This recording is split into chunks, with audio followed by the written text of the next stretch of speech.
CP rhymes with TP. Am I fucking right? Am I I don't right? get it, but I love it. Oh. What's up? This is Michael Rapport, or as that motherfucker CP calls me, What's His Cock from True Romance, and you're watching WILIscredia. CP, you motherfucker. You know who the fuck I am from True Romance, you motherfucker. And what the fuck is a WILIscredia? Who the fuck knows what a WILIscredia is anyway?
No.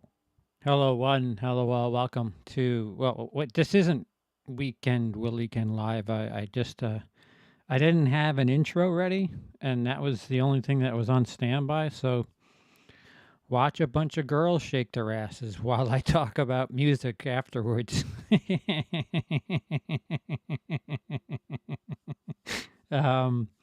Yeah, so I've been a little out of it, little down, and watching sports tonight didn't help. That made things far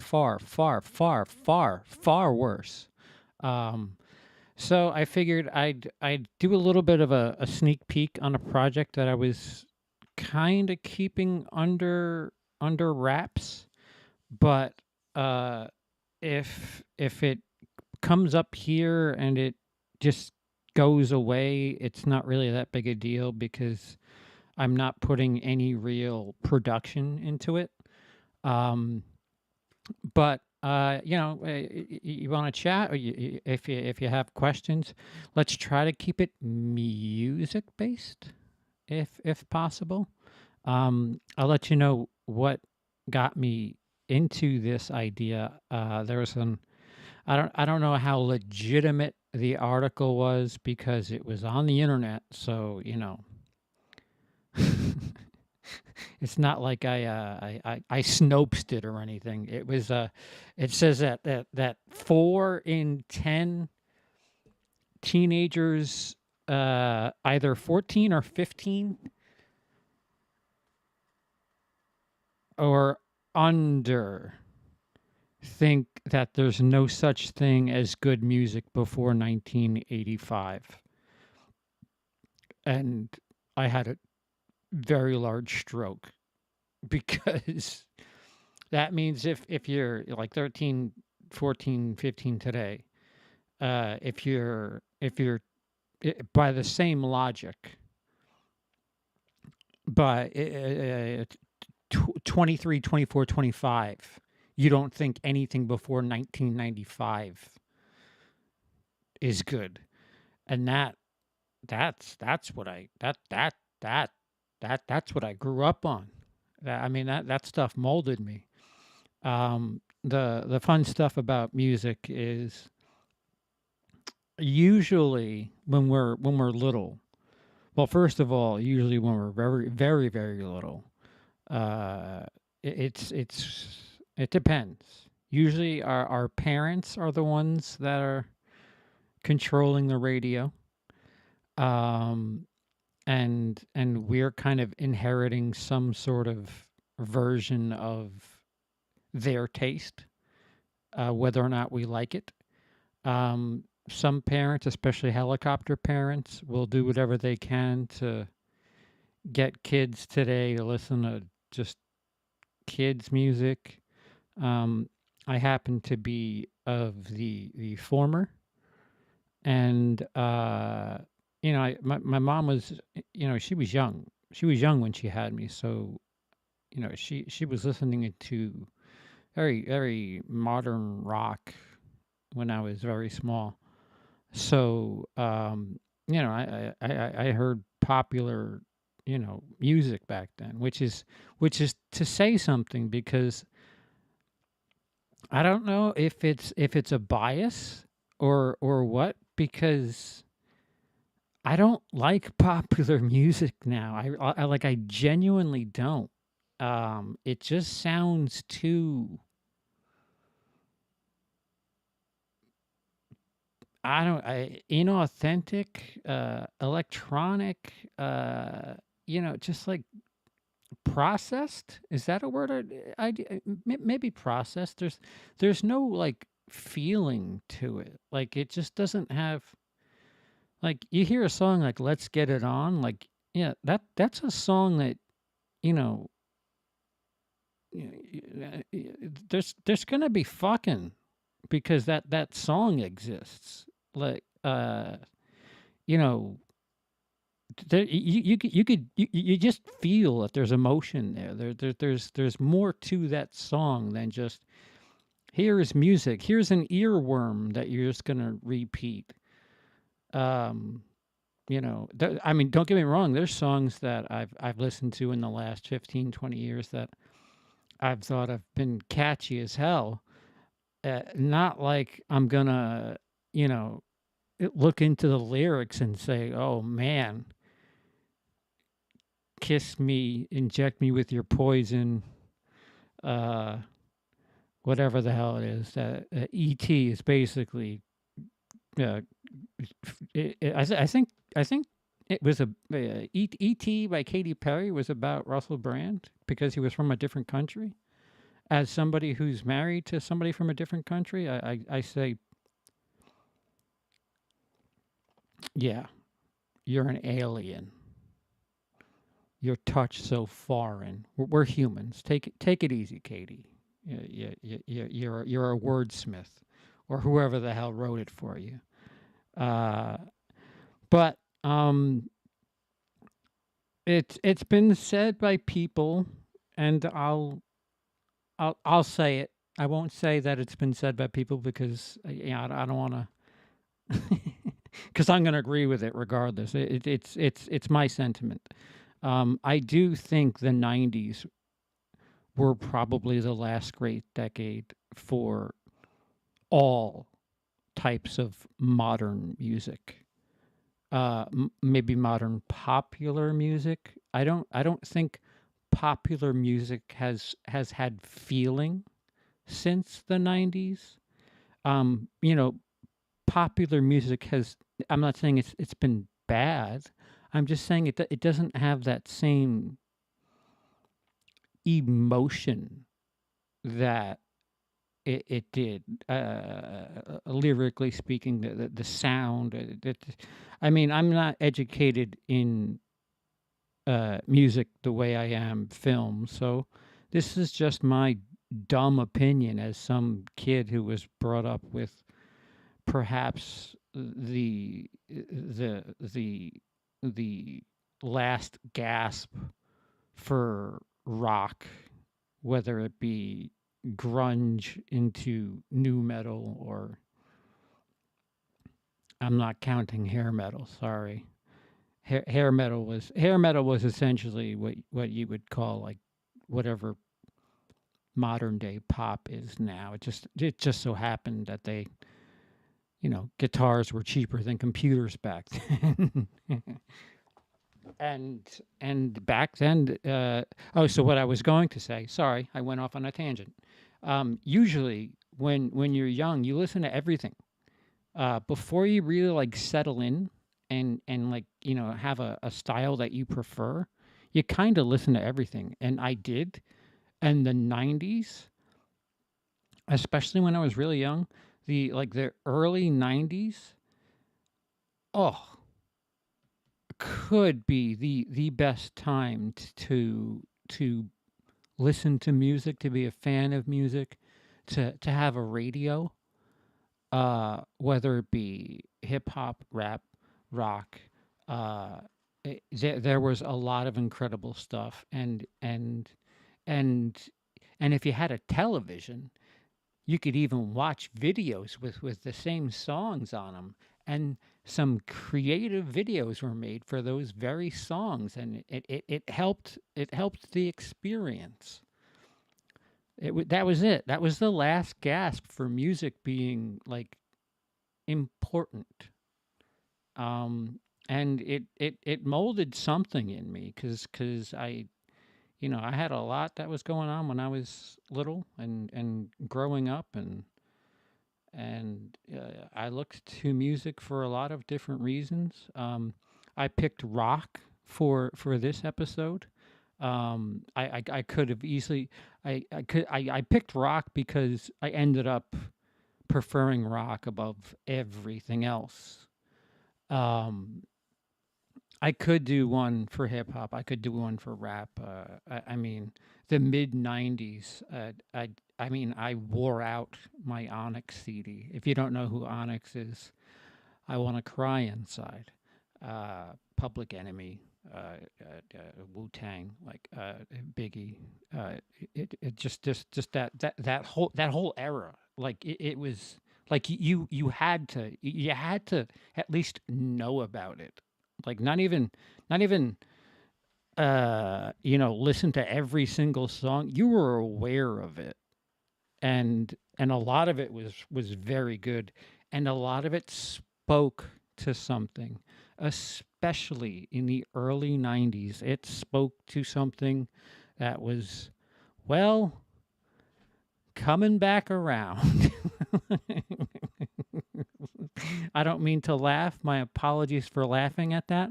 But where are our Public Enemy type songs now that call out what the hell is going on? Where is the Rage Against the Machine right now that's calling out what's going on in this country? There's nothing like that. There's pop. There's just garbage. I mean, correct me if I'm wrong.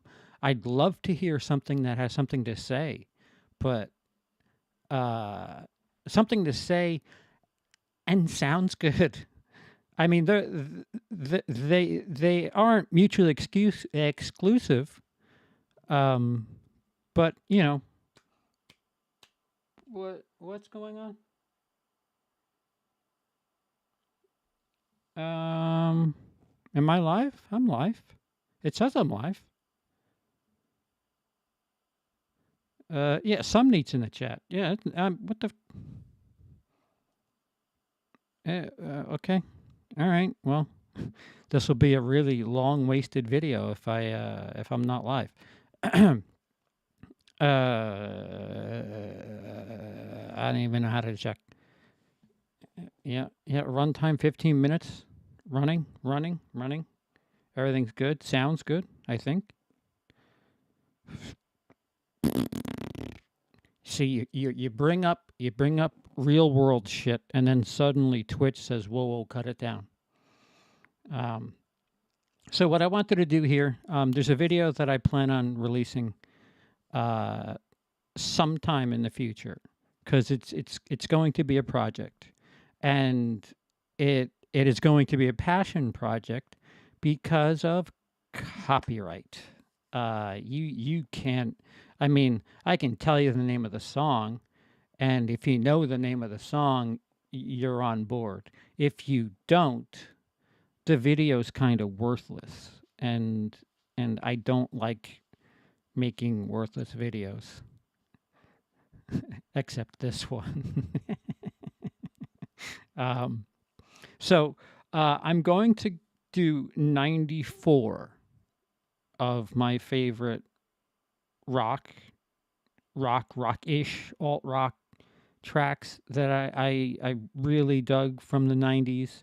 And cut me some rope if it's 90, 89, 2000. I tried to get in that neighborhood of, when I was growing up, and slowly pulling away from listening to everything and having lyrics speak to me, and like falling for bands and a specific sound, and knowing that, yeah, you know what, I like this type of sound, I like this type of thing, like I know right now, if you were to chances are, if you were to give me a soft sounding singer with a heavy sounding uh band backing it, I would be more inclined to enjoy it. I just like the juxtaposition of a soft sounding singer with a heavy sounding instrument, which is why I really kind of fell for the Deftones, which is why the Deftones are probably my favorite band. Another reason why I really fell in love with Ginger recently. Um, Sleigh Bells of recent, although I don't know what you would call Sleigh Bells because they're not exactly rock. She does have that really high pitched voice, but at times some of that music is chunky as fuck. But they didn't come out until like 7, 9 years ago, so we're not talking about them today. Um, in no particular order, if slash when I do this video in its proper form, I will have ranked them. And if you have something, so you get like, I just went through my hard drive, so you're gonna have clumps, like you're gonna have band clumps, like a 4-song clump by a band, and it doesn't mean that I'm like ranking them all together. It's just, I was like, all right, S, here's all the S songs, all right, here's all the P songs. It's just how it was. Although the first song is probably going to be my number one. That is the only cheater I'll give you. So again, I chose 94 because 94 was probably the greatest year for all music, I would say, or the last great year for music, popular music. I mean, there's some indie stuff that I'll never hear that could be spectacular, but um, I I I'm not educated in music like I am film. Okay, so the first song on my list of 94 would be, oh, I don't have this in order. Maybe I should just do it in the order that I find it in.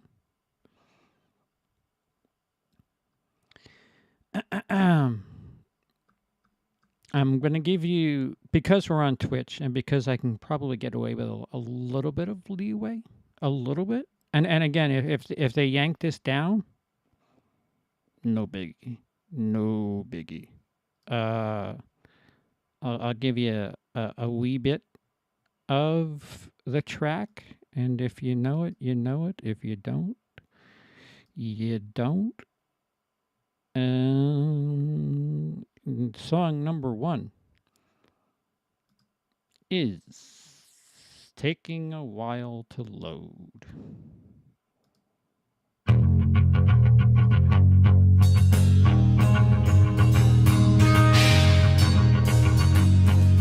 7 seconds. That's all I could do. That is Alice in Chains' Wood, by a top 3 band of mine, which is Alice in Chains, of course. I don't.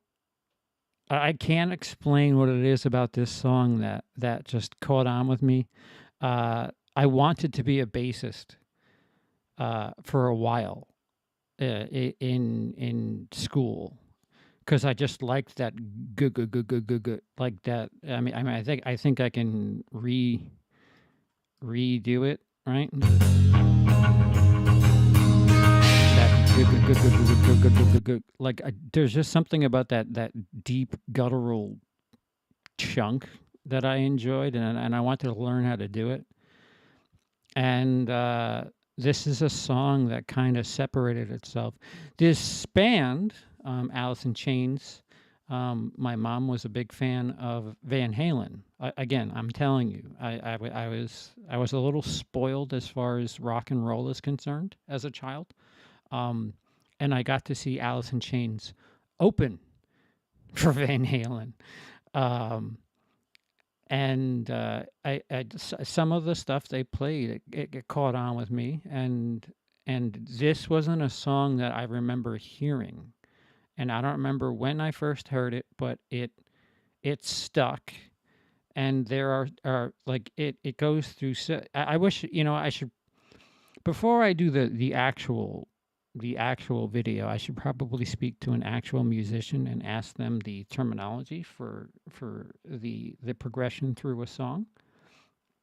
Because I mean, if I were speaking film, there's a couple of acts to the song. I mean, you have your first act here. This instrument.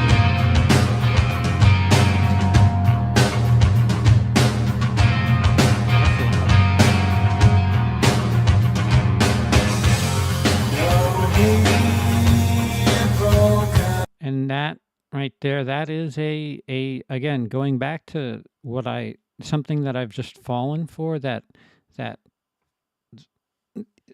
not it's not deep, it's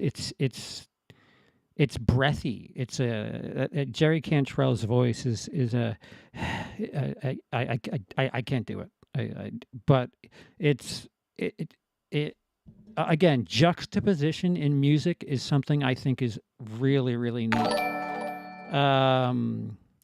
What just happened? Thank you, Introvert Depressed, for the follow. I appreciate it. But the... What? Was that you? Yeah, things are falling over here. Oh, okay. His voice... Like if you didn't know that Lane Staley existed, this song still, it sounds like a soft rock song. Well, except there's Lane with the coming in at the end there. Teach me, young child, love hereafter. So with all that, you just have this. All right, so it's a nice little smooth song with that, again, with that bass under it, is like that sold me from the start. Like there's lots of music that I listen to. This is going to be a long video. I'm on 1 out of 94. This is bad. There are certain types of songs that I listen to certain things for, and I appreciate certain things for, and the bass had me. Like I didn't care, and then like it was like an added bonus that it was like, oh, that's kind of neat. It's like a smooth, slow rock song. I like that. I enjoy that. That's nice. And then the band that I saw open for Van Halen comes in at what I would call the movie version of Act 2, and hey, it turns out there's some distortion. Into the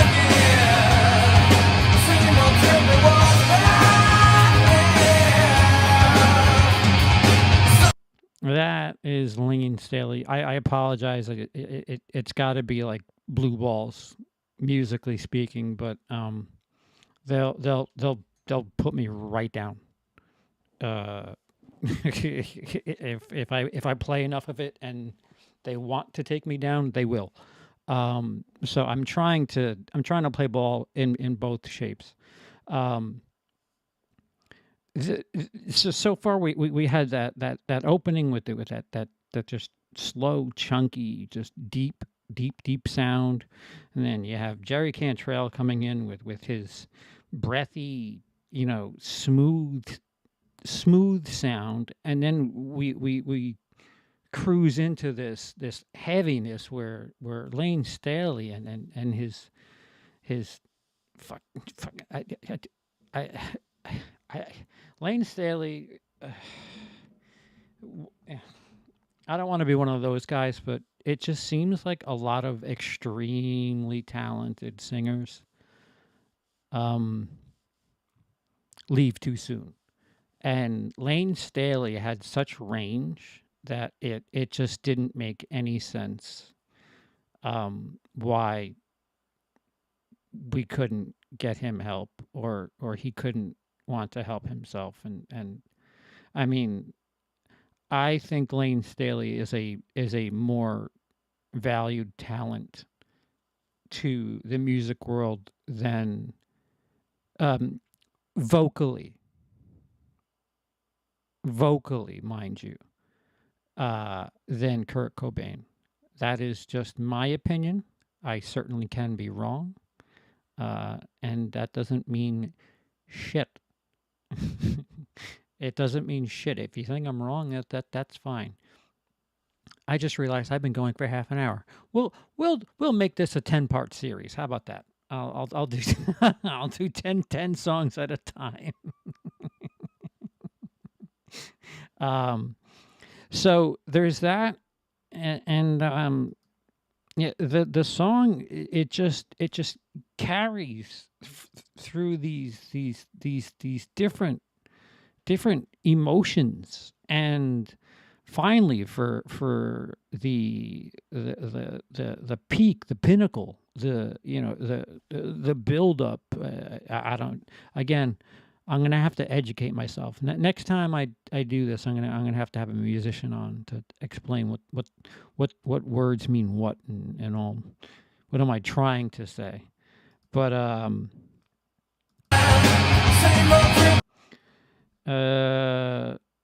I believe this song is Lane Staley wrote a lot of songs about drugs. I don't think this was one of them. If I would, could you? Same old mistake I made back then. So I believe this is another drug related song, but I don't know how much I can get away with letting the lyrics go.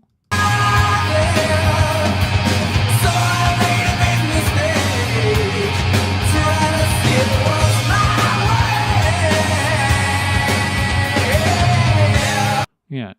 So I made a big mistake. Try to see it once my way, and he's just fucking nailing these notes.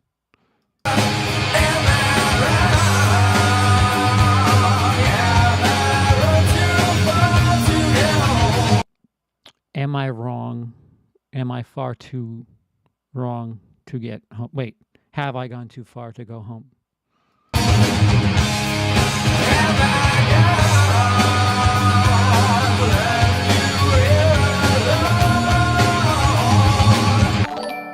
Have I gone, left you here alone?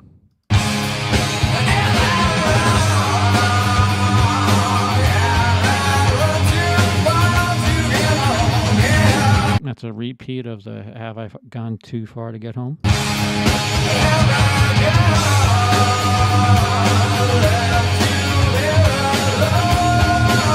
Same thing. Left you here. Have I gone? Left you here alone?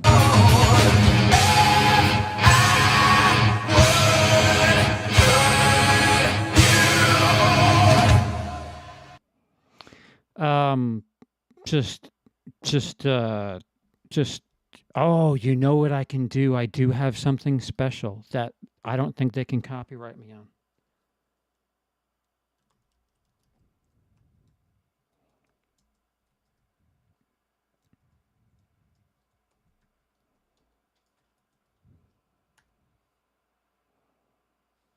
I might have the vocals to this.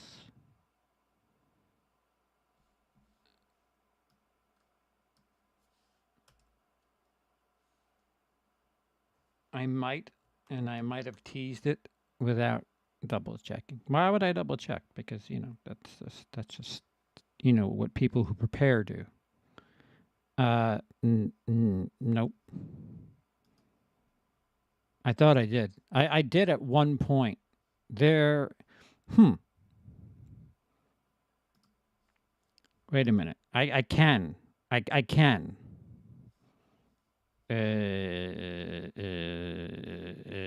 You go that way. Tim, Doug. Jerry wrote Wood, not Lane. Is that true? All right, so there we go. That's interesting to hear. I did not know that. Because it is very, very, very. Am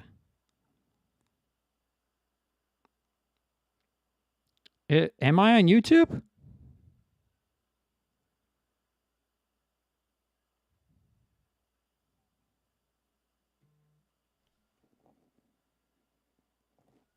I'm on YouTube? Shit. That means I'm in trouble. If I'm on YouTube, I'm in trouble. Wants to know how to get. Where am I? At least I'm on my channel. All right. Hi, guys. Sorry.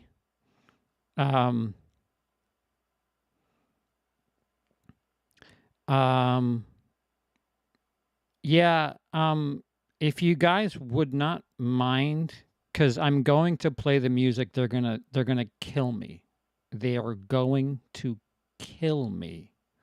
And I don't know. OBS is so fucked.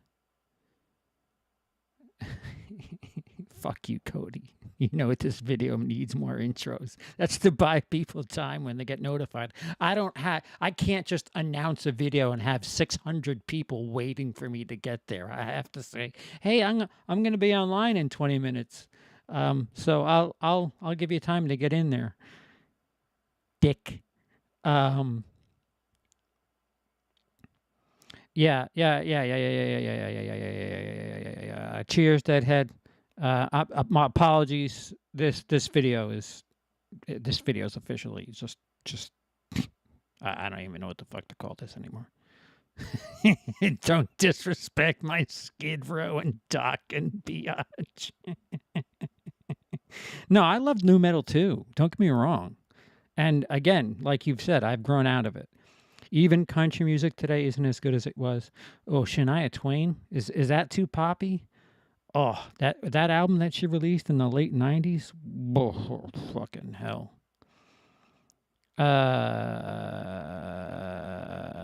Check out Run the Jewels. I'm familiar with them, Run the Jewels.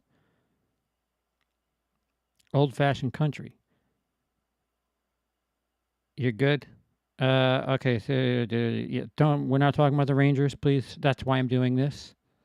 Tensa, you could die in a fire. I do not like to snuff roosters. All right, so let me.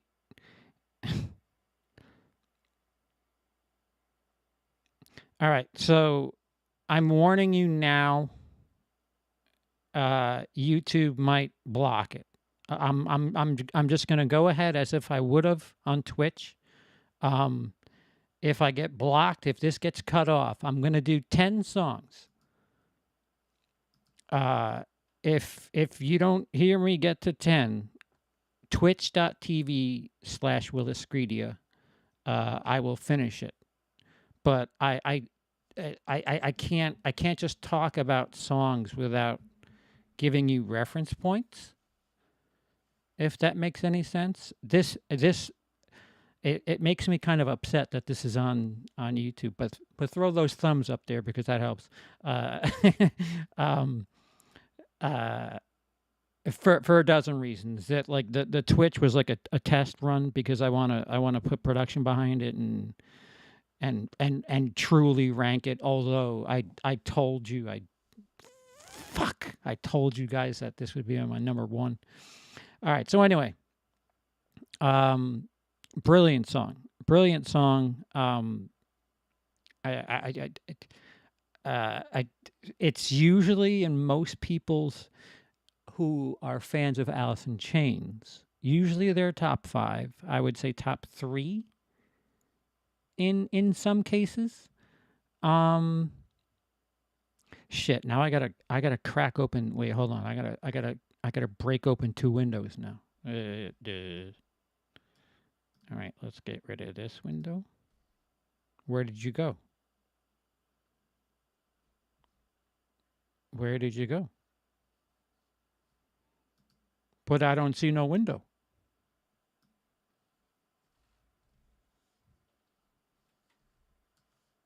I popped. Oh, okay. All right. All right. Let's all calm down. It's right here. Just relax. But just relax. I found it. Jesus, I have like 58 windows open. Wood is a radio regular. I don't know what that means. So with you saying that, I will say that radio play to me is a curse word, and I used to hate when the radio would choose when I would hear a song. And I say that because I used to like music. I used to like hearing music when I wanted to hear it. It's one thing if you're stuck in traffic and you need noise. It's another thing like if you're like, I'm in the mood for, some Pearl Jam and they're like, here's I don't know, Sabotage. Great song. Don't get me wrong, but it's like I I don't I just heard that 10 minutes ago. I don't want to come on. I don't think I don't think I did myself any justice. Um, I'll have to go back and see. This is supposed to be a practice run, but all right. So with that being said, welcome YouTube. If you lose me, we're still over on Twitch. 10 songs. I didn't realize I would spend 40 minutes explaining and then getting through one song. Wait, Cody, are you versed in how song structure is? Like bridge, chorus, verse, all that shit.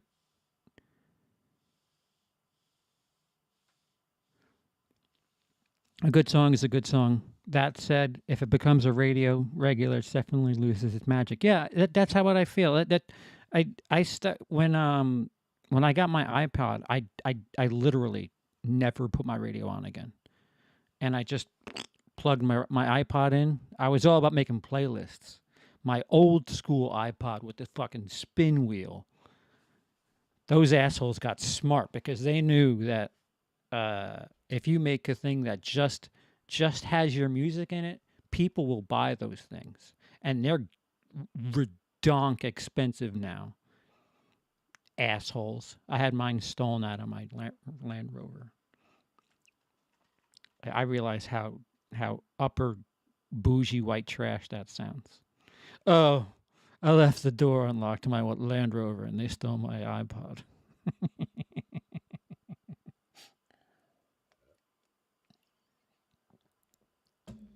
And now I've been evicted. So God plays some serious games. All right, what are we up to? Number 2. This actually goes against what I was just saying. About a radio regular. I'll never rap some neat. That'll never happen. Um, this was a thing that, so for all you kids under the age of 20, I don't know, it's 16? I don't even know. When was the last time they had like music videos on television? Yeah, Jake, that one you just mentioned, that first song you just mentioned, not on my list because of that reason. It just I enjoyed it, but heard it too much out of my control. And then I was like, all right, thanks. You've filled my quota. MTV still thing. Yeah, they show ridiculousness. So anyway, when I would get home from school, Pauly Shore would be on TV. Pauly Shore used to be in really terrible comedies in the 90s. Like, well, actually, Encino Man. I had fun with Encino Man. Oh, wait. Tim's a tong. Song typically has an intro, verse, chorus, bridge, solo, verse, chorus, outro, and a putto. That's okay. All right. I'm gonna have to break a song down and see if I could figure out what's what. There's also a breakdown. Where is a breakdown? CP, can you post a question that you take on YouTube so you CSP on us on Twitch can be involved? What? Can you post the question that you take on YouTube so us peons on Twitch can be involved? Oh, okay. I understand. I'm reading two separate things. I'll do you a flavor. How about that? Let's cover up my my garbage here. I'll put the YouTube chat here. Is that good? You want to do that? That sound good, Doug?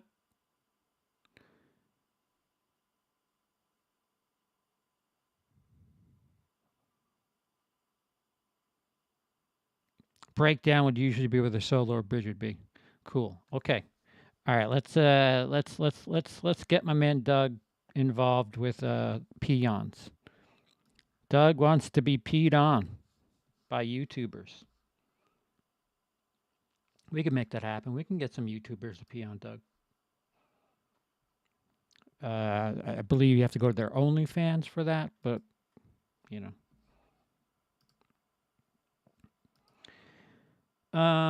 YouTube live chat. Let me just make sure there's nothing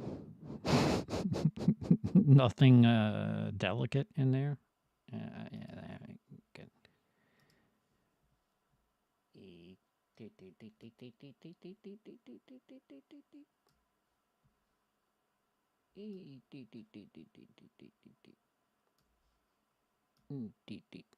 No, that's not what I wanted to do.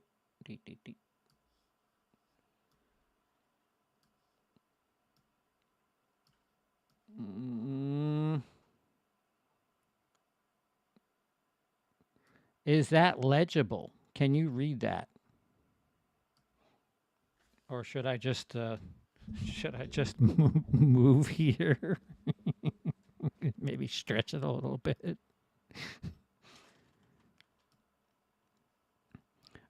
Slipknot is not in the next 9. I can tell you that.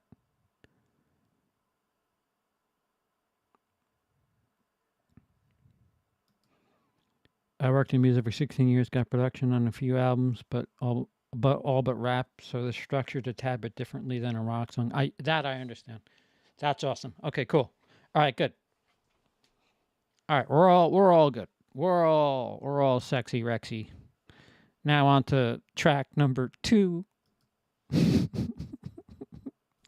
I thought I was gonna do 94 songs tonight. It would be 2027 if I did it at this rate. All right. So I can't do a case.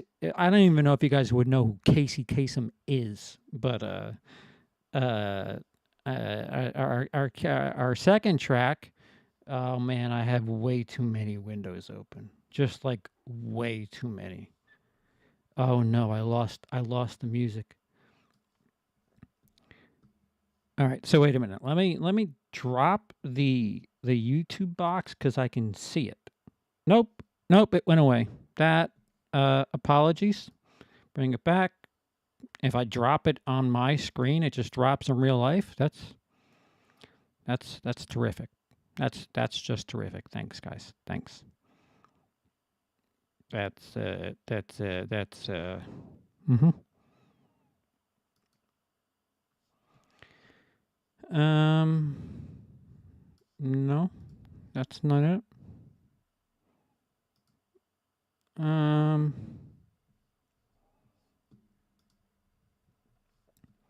Okay. So number 2, as Jacob was talking about radio, radio regulars. This was quite the opposite, except it was a music video regular. I would get home from school, and I would rush, and this track was like top 5 for I don't know months, and then the summer came, and it was like, hey, here's your soundtrack for 1994 because of reasons. I just got to get to it. And that song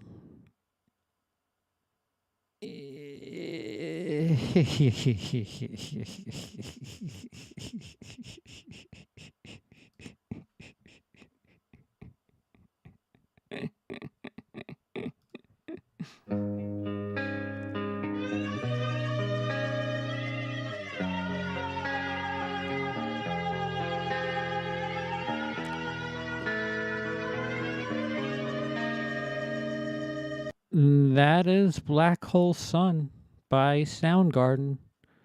A song that grew on me, and I mean grew on me, because it didn't fit anything of like this is 1994. I was still listening to everything, like everything. So the sound, especially in the beginning, it just wasn't there. It just felt a little slow. There was multiple versions of that video, Jake. We'll get to that in a second. But In disguises, it's no just, one knows. you know, Has the face like another gorgeous voice too, by the way. Chris Cornell, another fucking talent that we lost. I mean, 50 compared to what, 27 is like the average age that we lose a lot of these people. He lived twice as long. Very sad. Very sad. He was an extremely talented singer too. But this song just feels, uh, um, you know,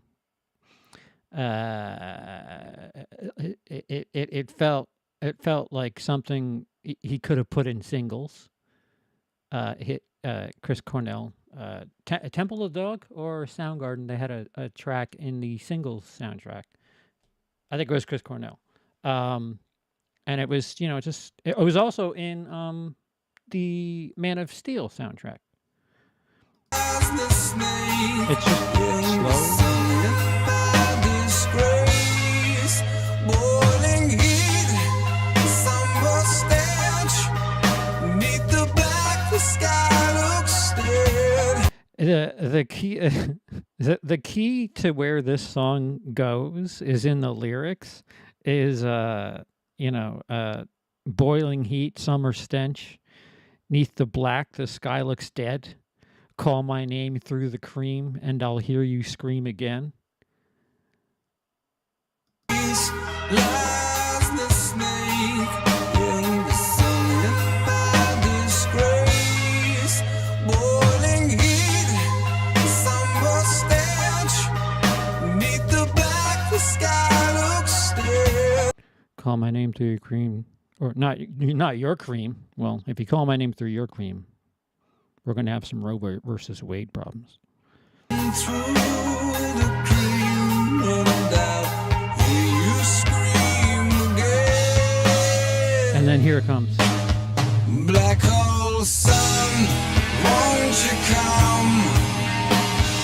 Wash away the rain. Black hole sun. As a kid, I was like, wait, why would a sun wash away rain? That doesn't make sense. What why would there be a hole in a sun, and why would a sun wash away rain? Rain washes away what? And it was just so fucked up. And then again, I had a backwards experience with this song because the video is on. And at first, the video that you guys know is like, CGI effects to the eyes and the mouths and stuff. But when the video was first released, it was just like a weird, suburbia in the 50s type thing. And they didn't do much on the CG end. And that was the way that video was for a couple of weeks. And then it got bigger and bigger and bigger. And then they dumped money into it. And next thing you know, people's mouths are like fucking eyes. And it went berserk. It's a creepy, creepy, creepy video. And it owned that summer. It's a rare song that is like supremely popular that I just absolutely fell for. It's there are a lot of gateway drug songs when it comes to bands, and that was my. No, I'm lying. I didn't know that this band was the same band that had the song that was in Road Rash, which is Rusty Cage. They have a song, Rusty Cage, which I believe I do get to at some point on this list, which was on the video game Road Rash. Again, from the 90s. I did not put the two together. And but after hearing this seeing the video so many times, and eventually just succumbing to the instead of doing homework, watching this video days upon weeks. I don't know. I got tricked, and I became a very big Soundgarden fan. I went out. When you're a kid, you have expendable income, and I remember I bought. This is one of the few CDs I bought. Because when I started saving for a car, I was buying cassettes because I knew my car that I was going to get was going to be old and wouldn't have a CD player. So I was going to buy fresh cassettes to put in the cassette deck. Cassettes are like, I don't know how to compare cassettes to you guys born after 1999. I don't know how to explain what a cassette is. It's a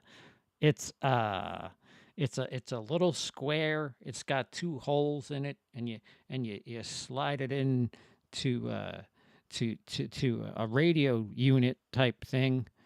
Kind of like a USB port, except it goes all the way in, and instead of charging, the USB port just plays. There's something inside the box, and the USB port actually plays what's inside, and it's music, and It's incredible. Well, not that incredible because about halfway through you got to flip the fucking thing. And then when you flip it, they're not the same length. So on the second half, you're like fucking 2/3 through the second song and you got to rewind it. And cassettes were awesome, but they weren't. They sucked. But, you know, my first car was a 82 Camaro that you could start with a screwdriver. So I wasn't picky. As long as I had something to listen to, I was okay. Literally, my car could have been stolen anywhere I went. A screwdriver. No key. Just something flat. I mean, if you had a long fingernail, you could have stolen my car. That has no relevance on music, but I digest. It's a creepy video. Every music video of the '90s. Yeah, there's my number one creepy. Damn, am I that old that explain cassette tapes? Dude, don't get me started on like 8 tracks. Cassettes were the music equivalent of VHS. And then CDs came along, the music equivalent of DVDs. Well, MP3s aren't the music equivalent of Blu-ray or 4K. And now vinyl's back. Like, what the fuck? What the shit? What? Okay. All right. So, Soundgarden, Black Hole Sun. You know it. I mean, if you watch a VH1 Top 100, I mean, I guess you would know Wood as well. If you watch a VH1 Top 20 of the 90s, Black Hole Sun would probably be on that list. Even if it were on the high, like on the low end, like 2019, 18, 17. Very good song. Great gateway drug song to me. And I say that because let me look at Super Unknown. There's Spoon Man was their second single, which was cute. Fucking dude playing spoons on his legs. That was new. Very very fast paced compared to well, fuck it. Yeah, compared to Call My Name Through the Cream and I'll Hear You Scream Again. Compared to that,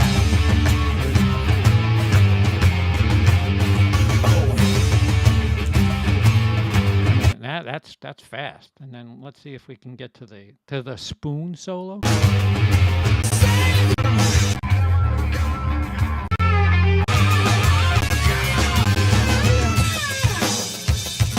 Spoon.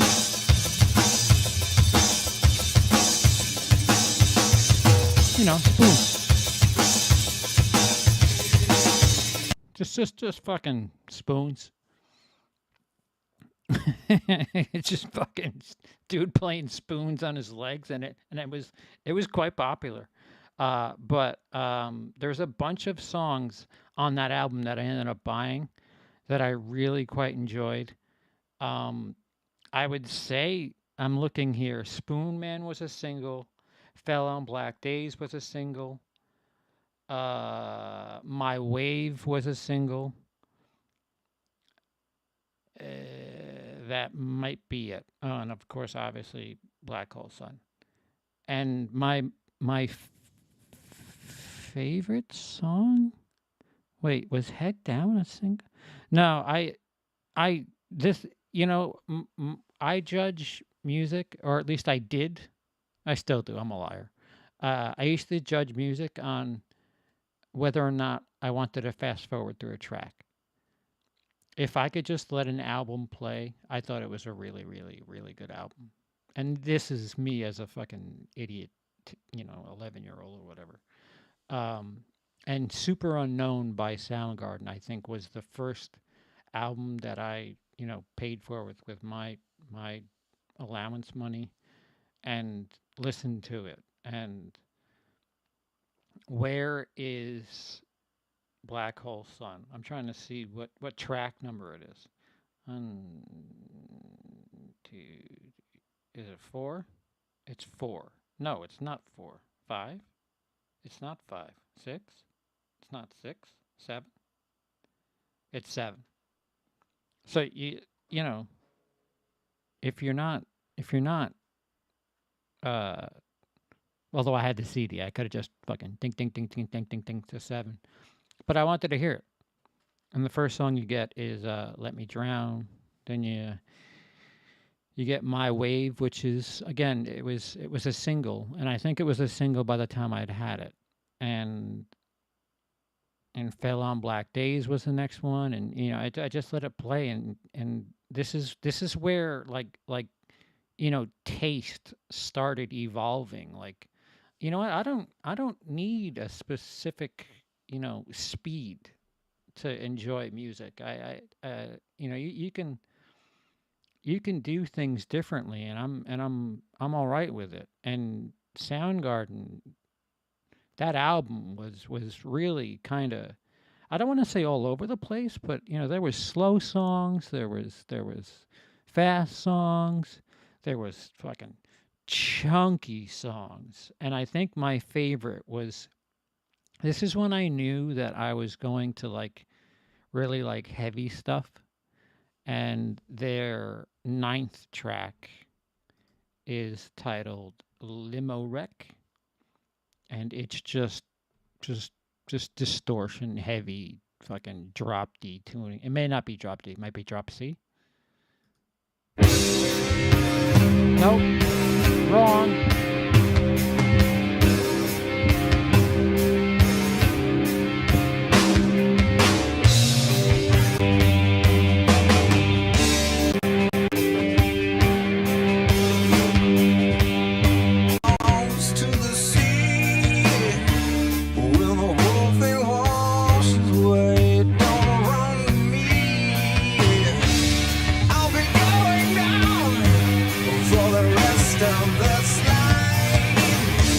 Sorry, this is for copyright purposes.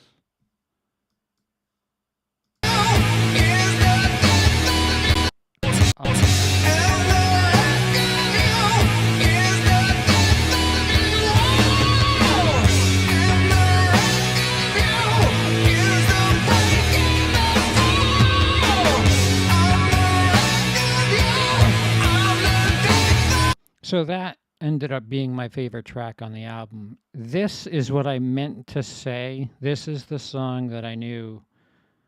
Ooh, I like that deep chunk, and it just right from the bat, it's very dingy and grungy, and I don't know other words to describe whatever the word I'm looking for is.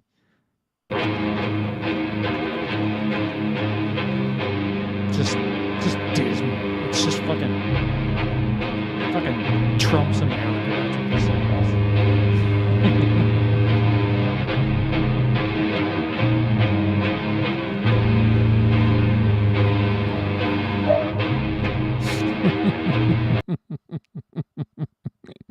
Yeah. But then this also leads into what I was talking about before with the juxtaposition, because the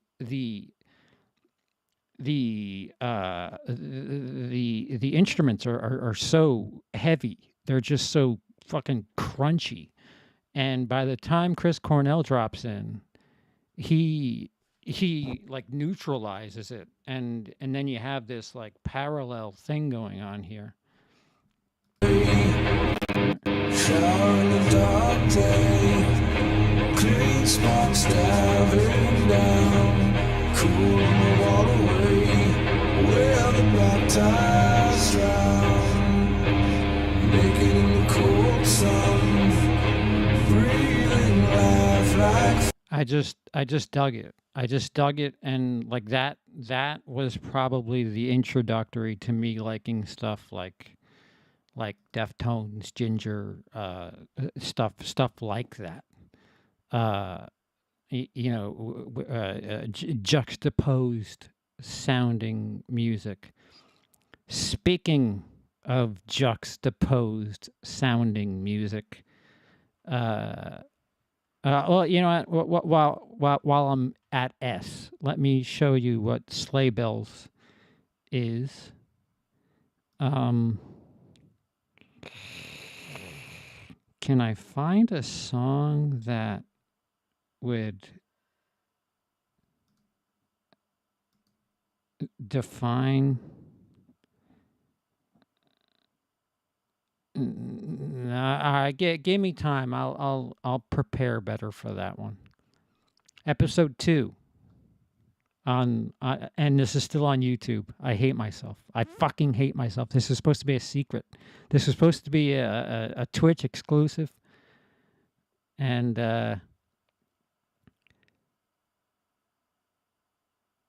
I know I'm familiar with Down, Corey, the dude from Pantera. Yeah. COC. Yeah. I'm familiar with Down. So number 3. Have we hit 6 hours yet? Real is good. Infinity Guitars. That was my gateway. I was like, holy fuck, that's goddamn heavy.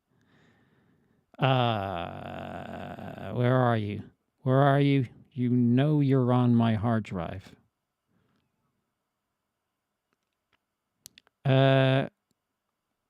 Number 3. Before I started working in a movie theater, I lied to this place and told them I was old enough to work there. And got a job. Nobody tell the IRS, please. I pay taxes. Wait a minute. Fuck them. Fucking child labor. The company should get in trouble. But again, days of MTV. This was something that this song was sitting in my store like on a nightly basis. And when I would get home from work, I would just throw on the TV, maybe 2 or 3 times out of 10 when I'm just trying to, come down. Because they thought I was a 19-year-old and I was not. I was still in school. I eventually dropped out of high school 2 years early, but that's neither here nor there. But you get home late. You're working at a mall. For those of you who don't know what a mall is, just imagine Amazon in physical format, but like all the different portions of Amazon in different sort of buildings next to one another. Like if you need music, it's in this own little building. If you need like food, but like right now, they put it all together. If you needed clothes, they'd put it in it, and there's this nice hallway, and there'd be waterfalls for some fucking reason, and people would just throw pennies in because idiocy. I don't know. Well, anyway, I worked at a music store in the mall, and we get home late because the mall closed at 10, and you're not leaving at 10:01. That's for sure. You're vacuuming. You're making sure all the assholes who put the CDs that are supposed to be in D, and they put them in fucking like F. You gotta put them back, or the dick bags who would put porn like buy kids stuff. You weren't leaving in minutes. It took you an hour to leave the building. That's the best I could say. You had to vacuum, you had to do a bunch of stuff, and yeah. By the time I got home, it was close to midnight and whatever. But in one of those things, one of those experiences. Again, watching MTV, which still showed music videos on TV. I did not hear the song when it was playing. I saw the video and was intrigued by the video because my sound was down because it was late at night. And the video it is just it's a couple of band members on top of shark tank, like protective shark gear, like those rectangular shark things. I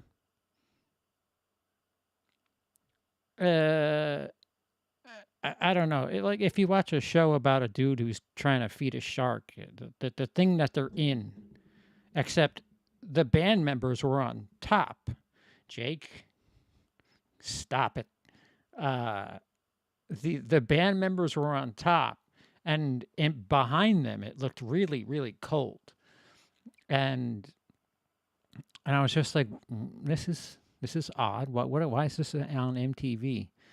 And they're cutting between that and a shark swimming around, and I'm like, that's too cold for a shark to be near where they are.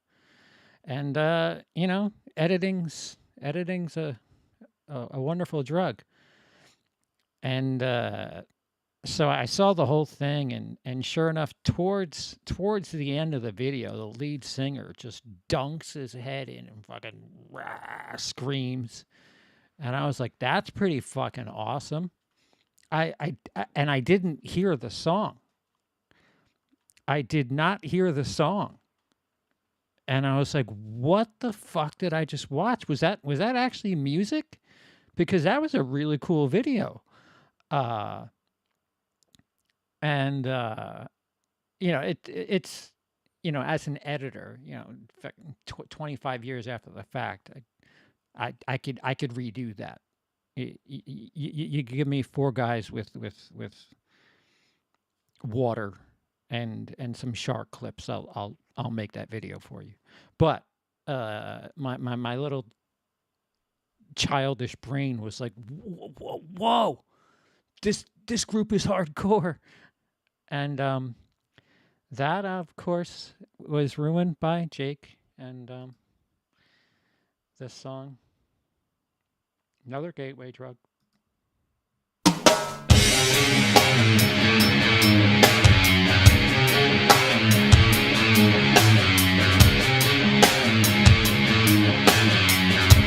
And again, another kind of, I don't know if you're noticing a theme with me where it's just kind of like a whiny, just a unhappy. My teenagehood was about like just taking out anger and figuring out a way to do it without beating the fuck out of people and shooting schools. You can do that. You can just listen to music that's good and speaks to you. And stay off social media. You'd be surprised. Masturbate, that gets a lot of stress done. And so back to my status as far as the juxtaposition of sound. It's a heavy sound. It's I think this is dropped D. And then you get this voice that comes in, and you're like,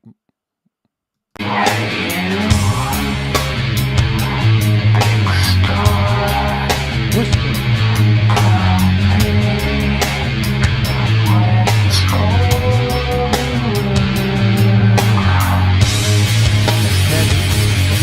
A little heavy, and then I'm still remember, I saw the video before I heard the song. So I'm listening to the song. I'm like, this doesn't match that video, like, really at all.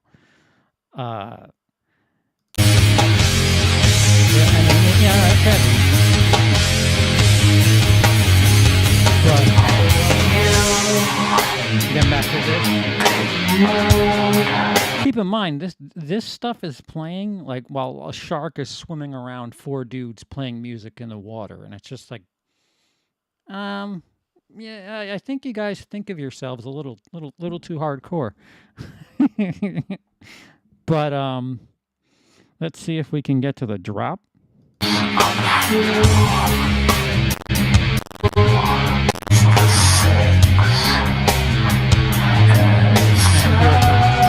Here's the head drop.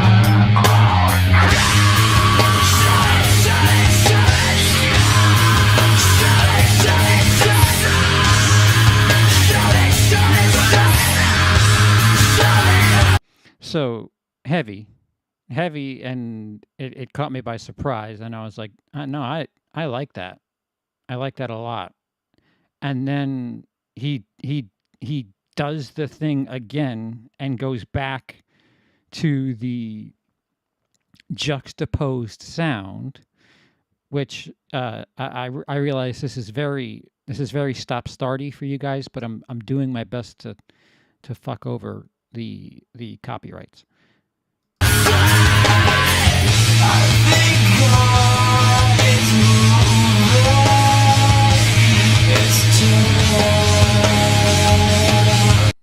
A very different sound to that.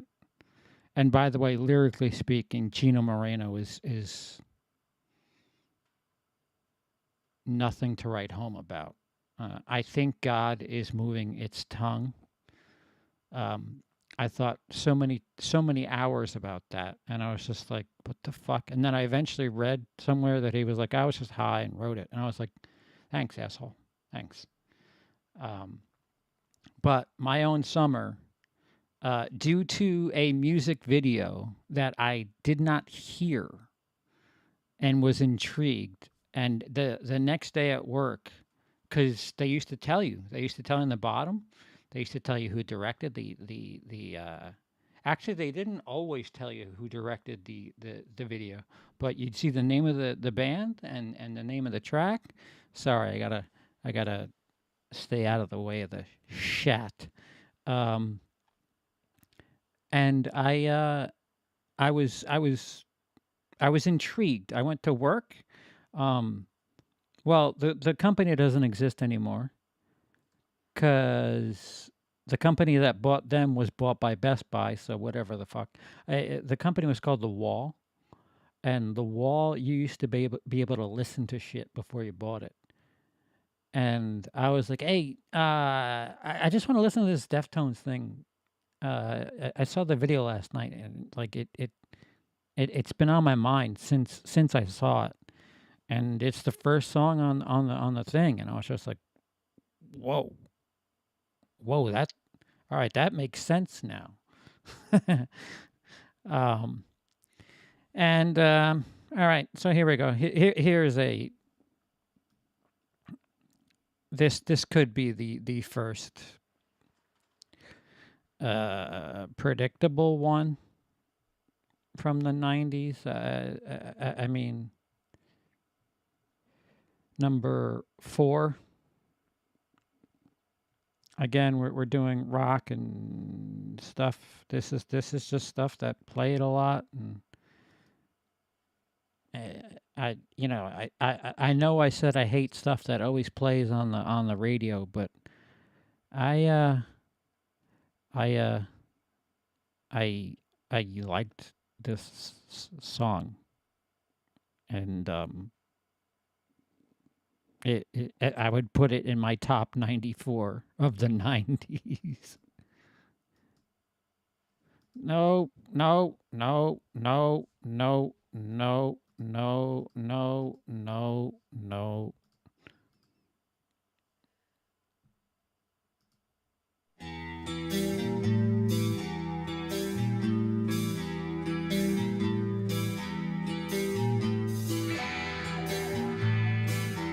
Another song that has so many different things going on.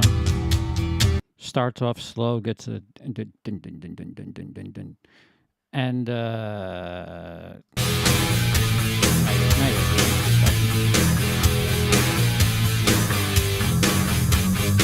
remember at that part I used to drive fast in my car. I used to hitting that part, I used to maybe pick up a little 10, 15 miles an hour. Just fucking yeah.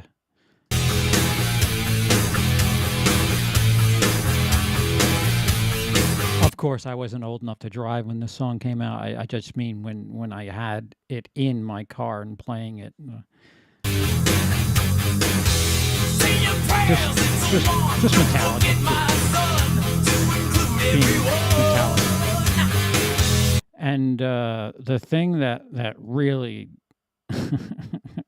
caught on for me was the solo. And another very good music video, a very creepy music video. Who said it before that like every rock video from the 90s was creepy? This dude's bed in the middle of the road.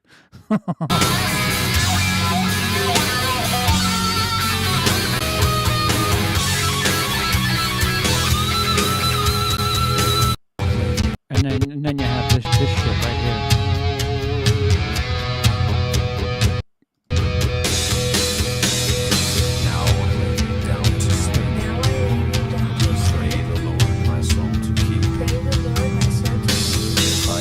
What is it about kids' voices that are creepy, especially when, like... If I die before and if you watch this video, you know, it's just fucking flashlighting on an old dude's face, and somehow it was scary as fuck. And sure enough, you know, enter Sandman. Playing on a Mr. Sandman, and there's a dude sleeping, but his bed's in the middle of the road, and sure enough, an 18-wheeler comes and Pet Cemeteries his ass, and he's just running. What song is this, Corey? Are you serious? Hush, little baby, don't say a word, and never mind that noise. Are you joking?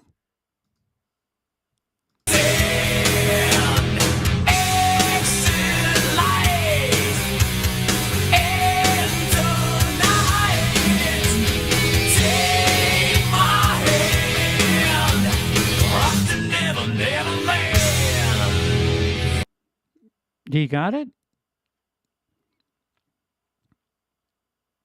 If you're into rock, you really need to look into it.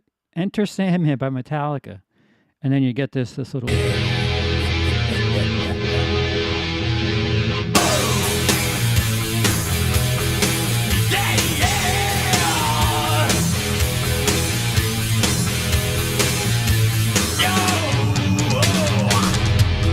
Song's got a minute left.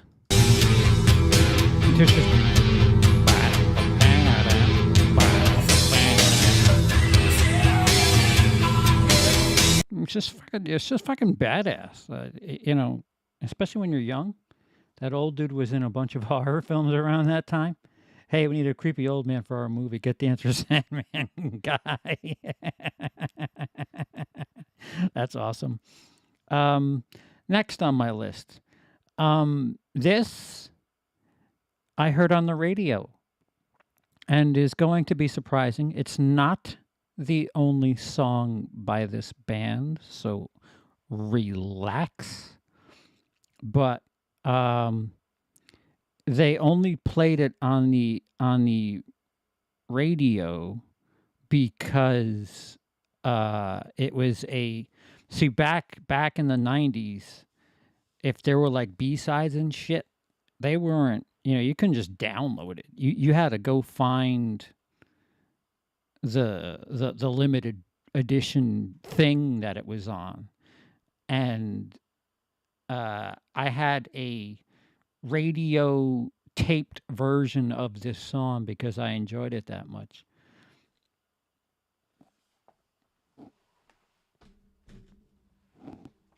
I'm a 60s, 70s rock music fan. I've only heard this so in the movies. Oh, dude, look into it. Even if you don't like it, you've only wasted 5 minutes. It's I mean, it's like pop culture, like school. And this song, I wonder. I wonder how much I can give Jake before he figures out the band. Again, this is a B-side. This was not something that at least at the time you could just roll in and say, "Hi, I'd like this album with this track on it." It was like a fucking special fucking thing. Or I believe it might have been available in Europe, because Japan always had cool shit too. Japan always had cool shit. And if you save yourself, you will make him happy.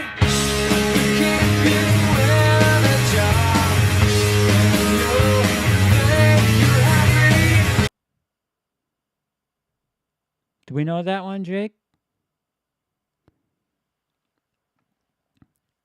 If I haven't been hit with copyright yet, I certainly know somebody's wife is going to try to get me with that one. I believe you, Corey. I believe you. I do.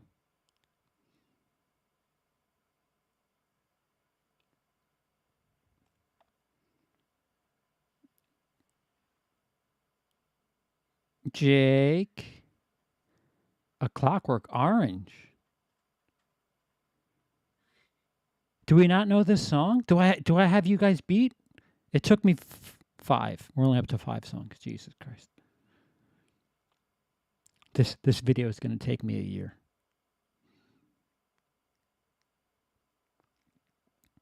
Well, technically, if I do the video proper, I won't be having a chat, so it'll be a little bit easier. I just wanted to decommission my brain for the night. Maybe I'll go shoot people on the computer.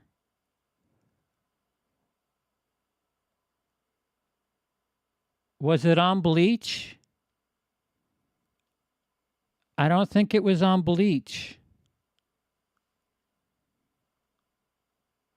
If it was on Bleach, I'm pissed because I had Bleach.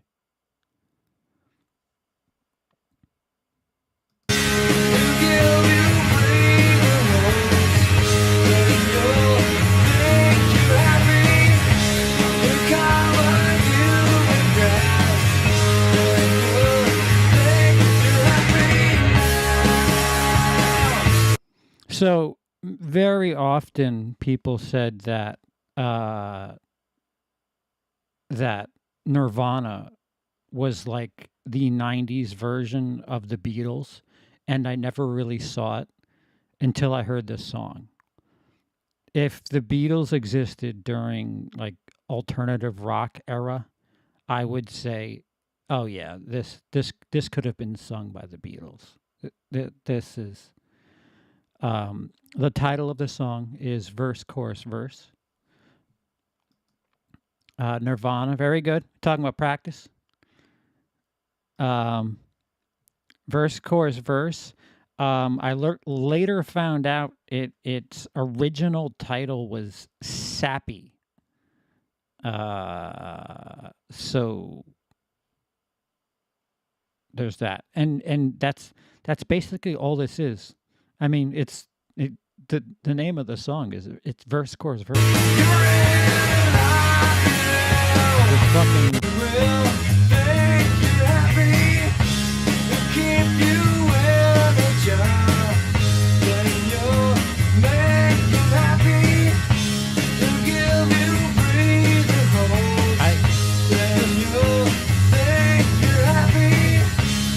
Come on, you and grass, and you'll I got Jake. I got him.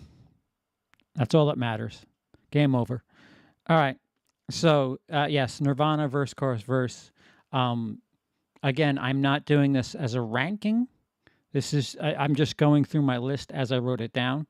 This wouldn't be tremendously high on my list, but I remember, again, gateway drugs. If it weren't for this song, I wouldn't have dove deep into Nirvana. And oh,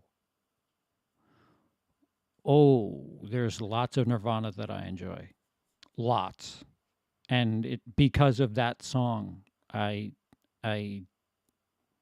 went into it, and I was like, that's neat. That's neat. It's not too heavy, not too soft. It sounds like, what I would like rock to sound like right now. It sounds very structured. I'll take it. My first movie influenced song on the list. Again, music video.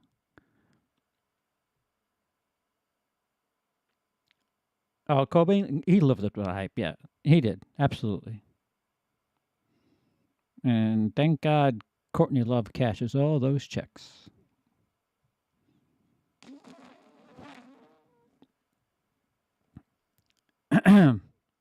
So, this one. Oh, no, wait, what? What?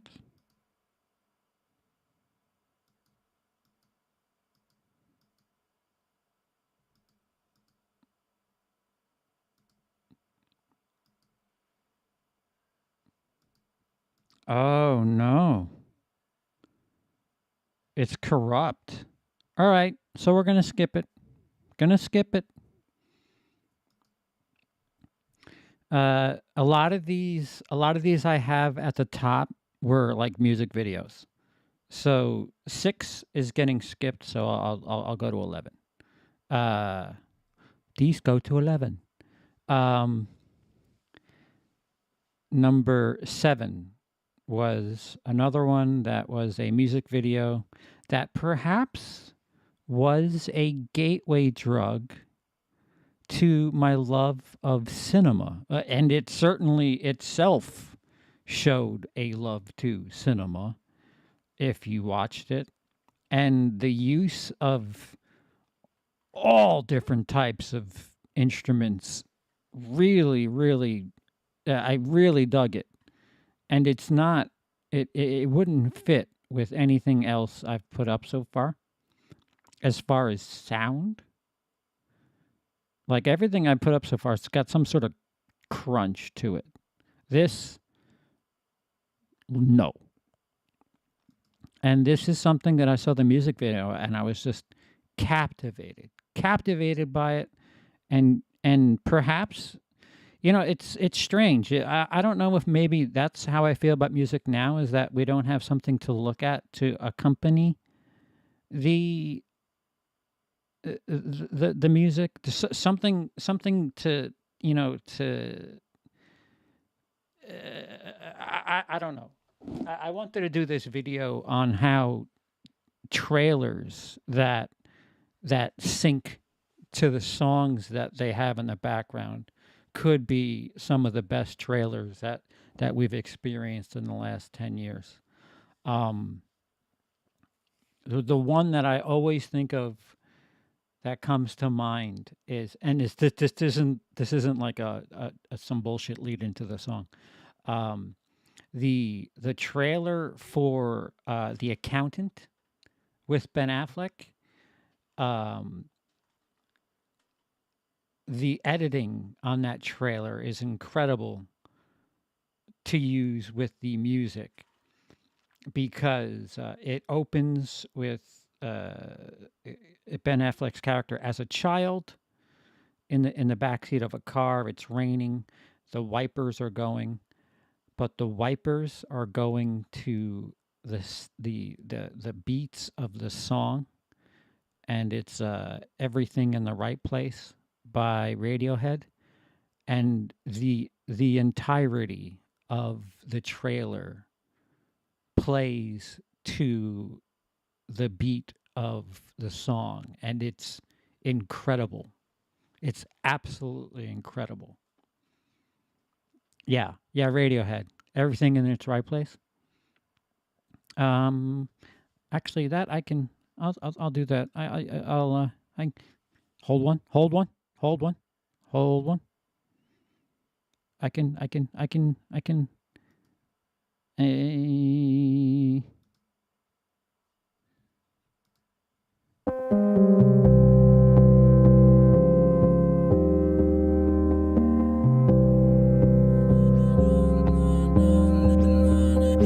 so it's a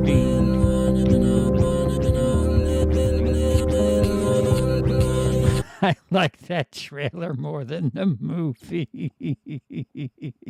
I like that movie. All right, so yeah, that song. But the trailer is phenomenal. It's incredible what some editors can do with music and pictures. And I think that's what we're missing today. But we skipped 6, number 7, and again, this isn't my ranking. This is just my list as I thought of them.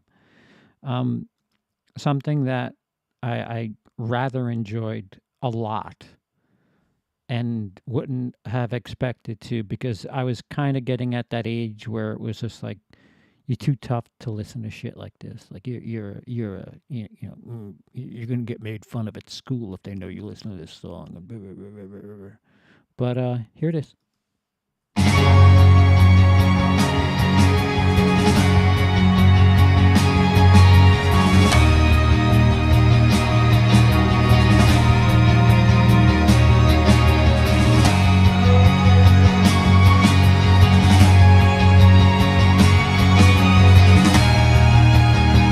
I went way too long. This song is "Tonight Tonight" by the Smashing Pumpkins, and the video is an homage to shit. I lost it. The moon with the fucking ship in its eye. Why did I had it on my tongue? Why do I keep talking when I know I have the thing I want to say right in front of me? Well, anyway, the video is an homage to like classic cinema.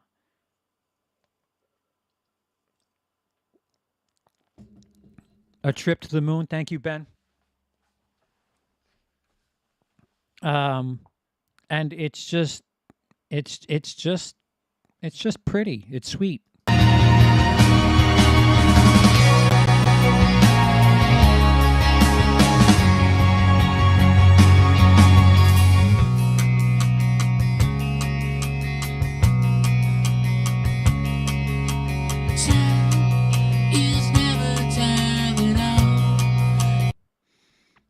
I can't go too far. Very good practice. Very, very good.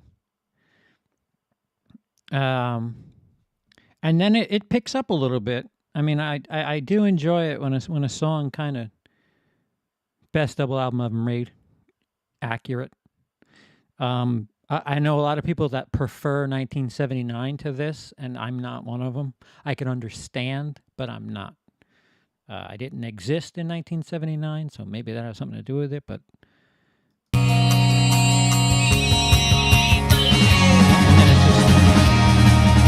orchestra. I think the orchestra in the background really helps make it feel bigger. Well, I mean, obviously, but it helps it with that build, because there's what is there a I'm trying to think if is there a solo? Let me.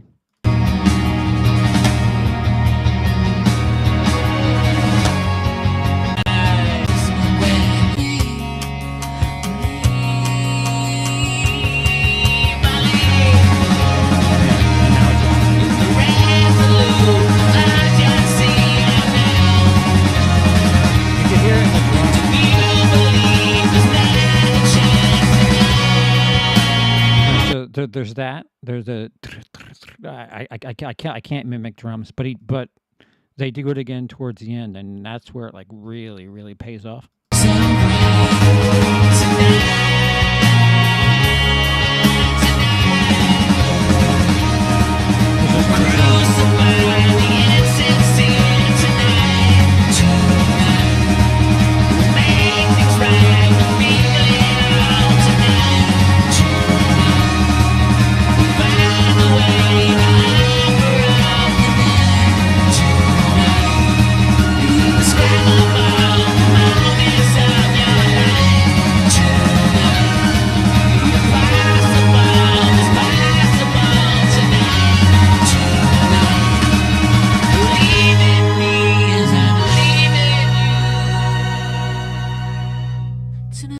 Sorry, they're gonna get me for that one. I know it. I let it play way too long. All right, calm down. No, everybody relax.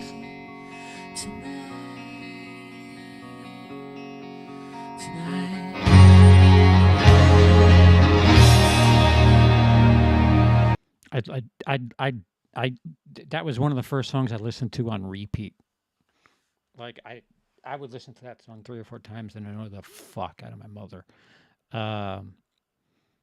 But yeah, it was so abnormal because when it came out, I was starting to come into my own, as far as like excuse me, as far as like separating from listening to everything. I was listening to rock, and I was like listening to crunchier stuff, and then this came out, and I was like, well, this is pretty fucking awesome. The guys who did Siamese Dream, right?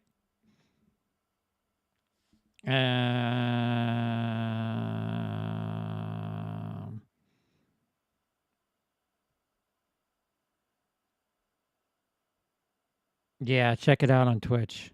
Yeah, that was long. That was long. Cherub Rock. That was the song that I was like, fucking yeah. And then that song came out, and I was like, what the hell? The hell happened to the Cherub Rock people? And then they came out with Zeitgeist, and they're like, we're gonna do shit with fucking computers and shit now. Number 8.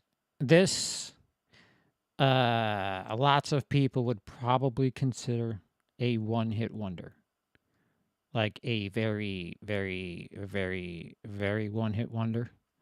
But back to the J quote, it had radio play. I mean, I remember hearing it a lot, and I never had it. I taped it off the radio. Never had it because as far as I know, the band never made another album again. And again, I worked at a music store a couple of years later. Didn't even know the name of the band. People now don't realize how easy it is, where you just fucking you have an app and you click a button, and it tells you fucking who sings it, what year, where to do. You know, you could buy it right now if you want. Like, yo, you had to have an empty cassette handy, and just be lucky if the radio was playing this song that you liked, and just fucking throw it in there and slam record. And sometimes you didn't have enough tape, and you had like 60% of the damn song. But this was one of those tracks that lots of people consider a one-hit wonder, but it's just one of those things that I think of as, oh, wait, I have to switch. Hold on. I have to switch. I have to switch. I didn't realize it was not in FLAC. All right. So I'll just calm down.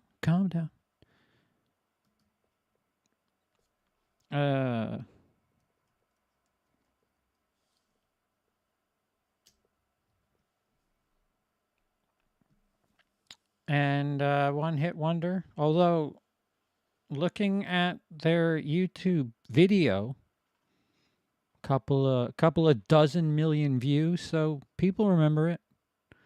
Maybe you will too.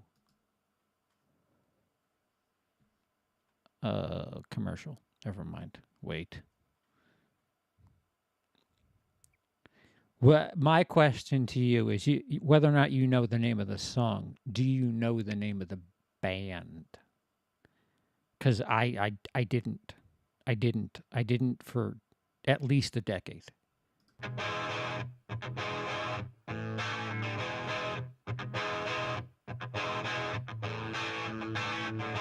Make up your mind. Decide to walk with me around the lake tonight. I forgot. Playing a YouTube. Oh, 21 seconds. I'm fucked. I'm fucked. I'm so fucked. Twitch.tv/WILIscredia, guys. Just remember that. Do we have anybody? Any guesses? Did I already get blocked on YouTube?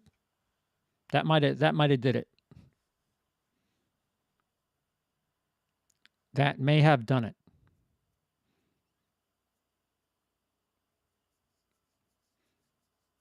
Everything's gone quiet. I think I'm fucked. Oh no. Oh no. Did Twitch block me too? No, I'm good on Twitch. I'm good. We're good. We're at least good in one spot.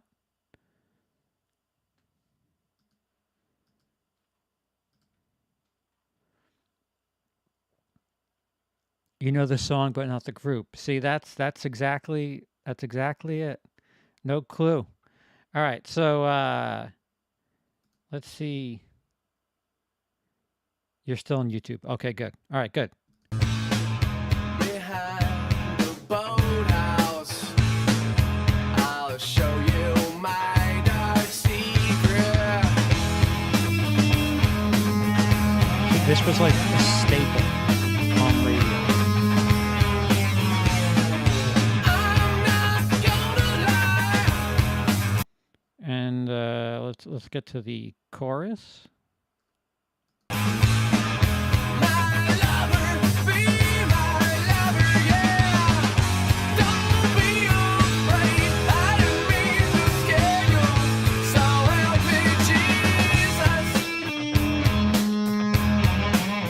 And that is Possum Kingdom by the Toadies. And it took me to the 21st century to find out what the fuck the name of this. No. I knew the name of the song. The name of the band, I think I found out like in 2002. Ben knew. Fuck the delay. Fuck it. But again, this isn't a ranking. This is on my list. It's in my top 94. It may not be very high, but it was something. It was something that I always like would stop and I would listen to it. I taped it. And the problem with cassettes is when you play them, they get fucking worn out and they get all warbly, and like I remember that song sounding like garbage because I taped over something, and when I would play it, I'd play it, and it would just sound more like this as time went on. And I was just like, I don't know the name of the band. I can't put this into an app and tell the app to give me a clean version of this song, or at least tell me who the fuck sings it.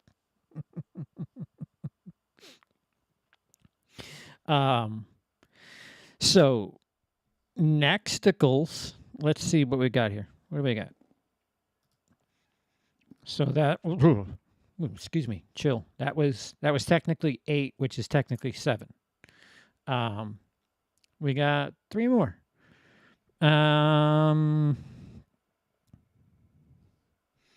Where Where did you go? Where did you go now? So this song, again, MTV. A lot of the ones at the top were things that, like, I discovered while being home from school, watching Pauly Shore. I think he was on from 3 to 4 or 3 to 5. He was always on right after school. I remember that. And he would be Pauly Shore, which got him whatever the hell you call his movie career. And they would play popular music in between. And that's how I got my education in music. And I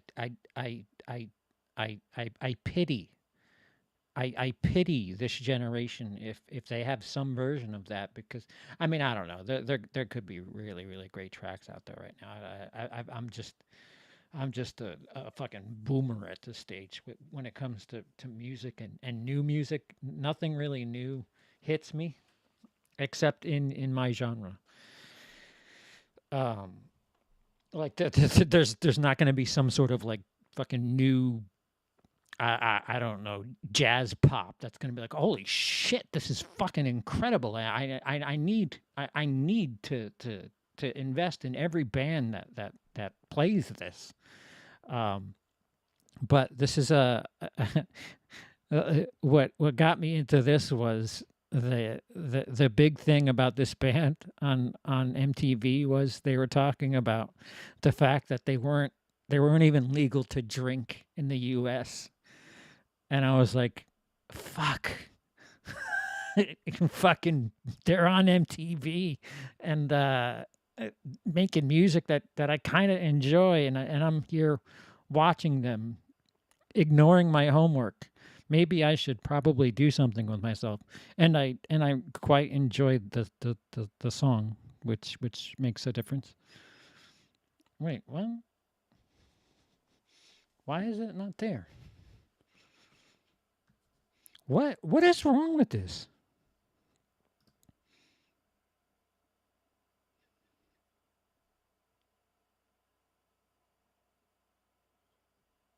Oh, okay. No, excuse me. I have it backwards. There's 2 songs from this band. What am I doing with my life? Ben Grimm. Ben fucking Grimm. Wow. Yeah, I have it backwards. There was a song in a movie by this band first. Or not first, but in my dumb head order first. And I had that soundtrack for a different reason. I don't remember what. But this is Silverchair, a bunch of fucking 17-year-olds in 1995. And they sang a song called Blind, which was on the Cable Guy soundtrack, which plays during the medieval times fight scene. And I quite enjoyed it.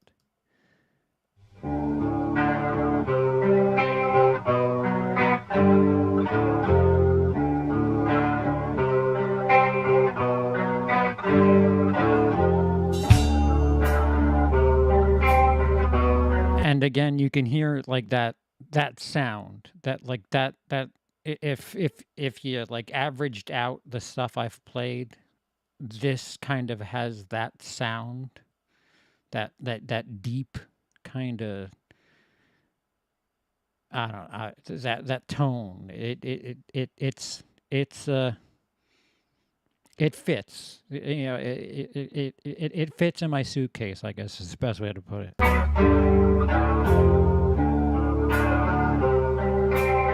Have no doubt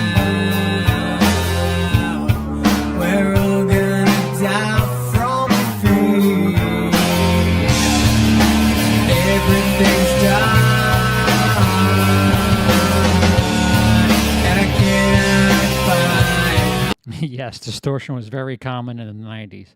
And for the chorus, that's where I mean, again, so the way I heard it, if you watch Cable Guy, you're not hearing what I just played. They play the opening, and then they get to the heavy chorus, which I will do myself here. And I was like, that's fucking, yeah, that's something I need to fucking play video games too. That's awesome. Yeah, he cannot see his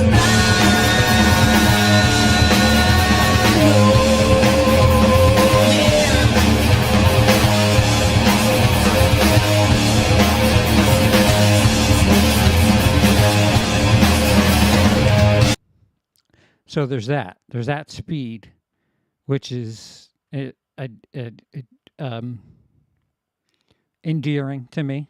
And then they change the pace of it, and then I really kind of like, I'm like, oh yeah, I need this. I need this song in my collection.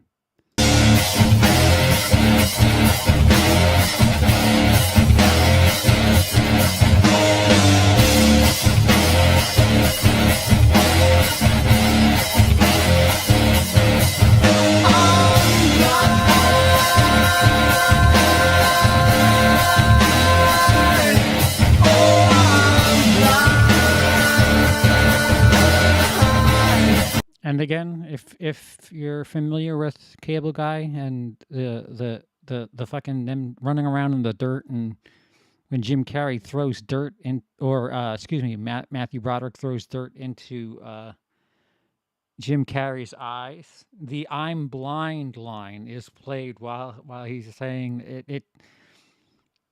I remember there's another track on that album that I bought it for. And then I was like, oh, this is the Medieval Times song. And then Tomorrow was on TV. I had my story backwards. Cheat sheet. Tomorrow is also on this list. This is number 10, which is technically number 9 because I didn't play number 6. This is a song that was another one just on the radio, one hit wonder, and I fucking dug it. I dug it because it sounded, you know what? I'm not sure. It may have been in a,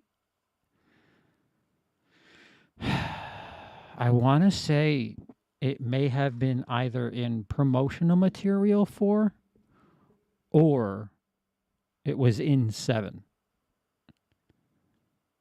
But let's have a listen.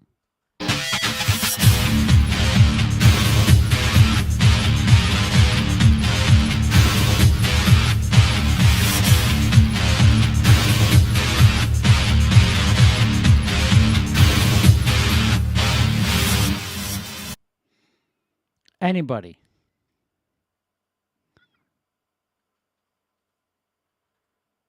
I'm gonna be pissed if Jake knows it right off the bat.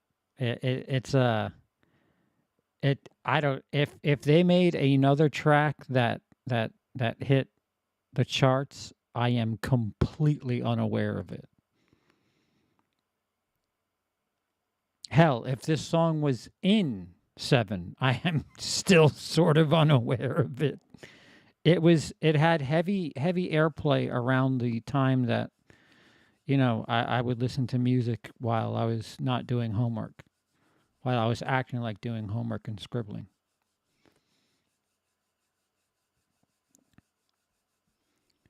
Doesn't look like we have anybody. Is the delay that long?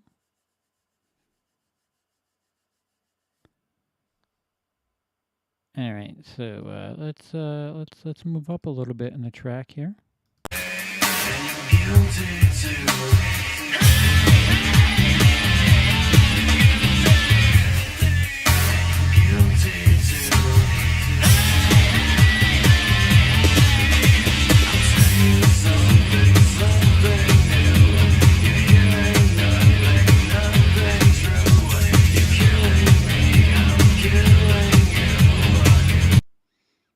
Anything?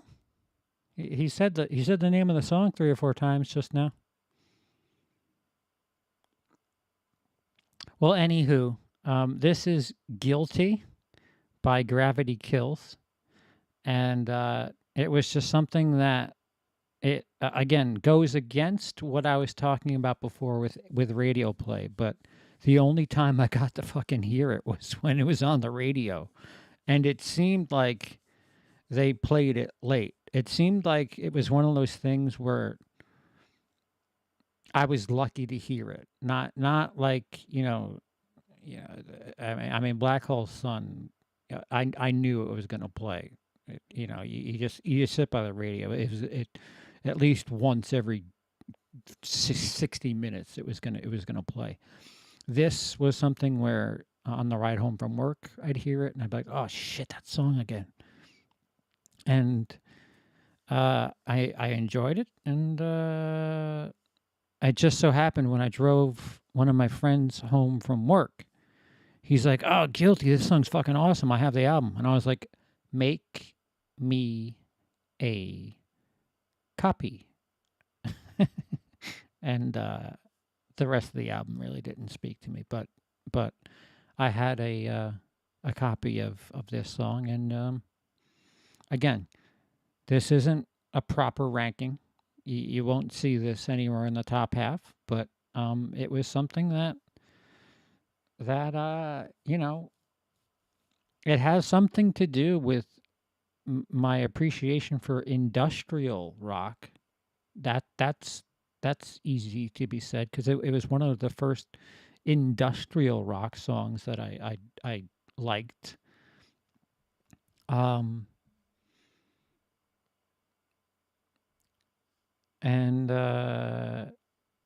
we have this one next. This one bothers me because when this came out, both MTV and the radio said they were going to be a big deal. Band out of Boston, late 90s. Really, really good musicians. I do not disagree one bit. They never, ever, ever got big. But they're still around. They've poked around. Pixies.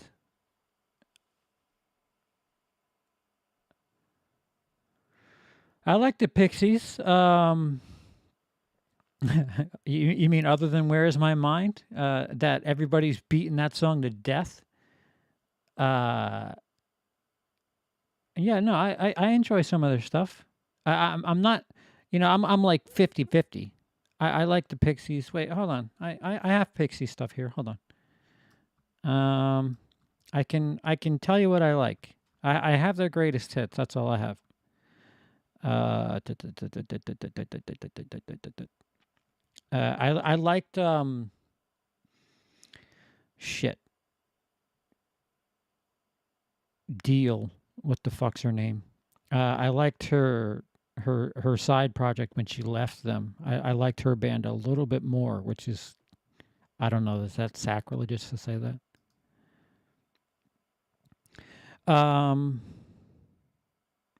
Wave of Mutilation, I liked.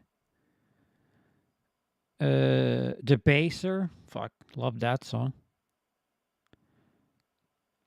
Gigantic, Caribou, Hey, Here Comes Your Man.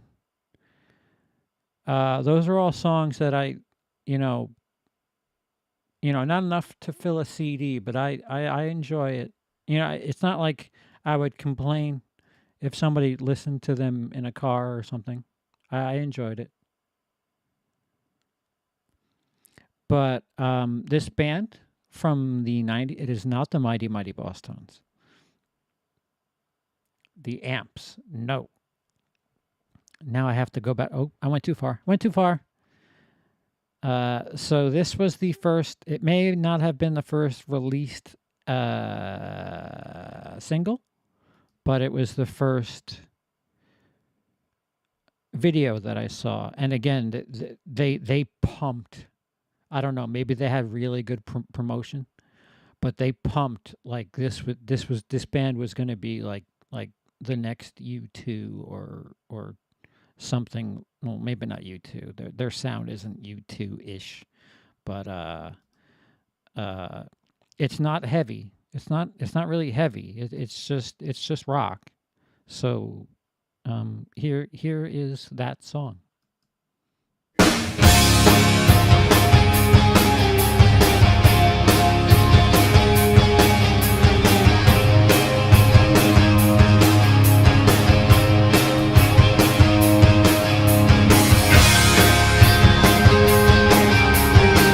Mm, I let it play way too long.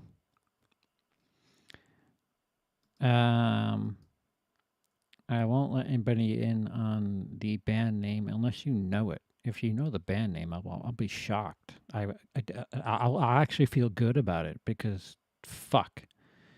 They never made it big, and they're still around today, and I quite enjoy their music. Um, Pixies are great. They are. I just don't get down with all of it. I mean that can be said for everybody with everything. Every when it comes to art, everything's subjective. And those photos are great if I catch 'em with the side of my eye. But if I stare, it just turns into you and me. We're just standing there, and now it's over. Oh, when you hear me scream at the top of my lungs. So the lyrics are about a song that a dude broke up with somebody, and when he hears the song, it reminds them of the person. And if he sang the song, would they hear him? And the song puts him Hey, Ben Grimm! Wow, Ben Grimm, good looking. And when you go, when you hear me scream at the top of my lungs, and you pocketbook brand at the top of my lungs. Where is it? I think I found it.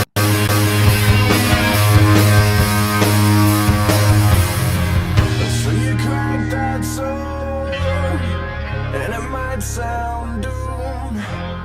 So just leave the room while I sit and stare. 'Cause this is rare. Hang on. I I really love. love that tune. Man, I love that song. I really love that song. He loves that song. I love that song.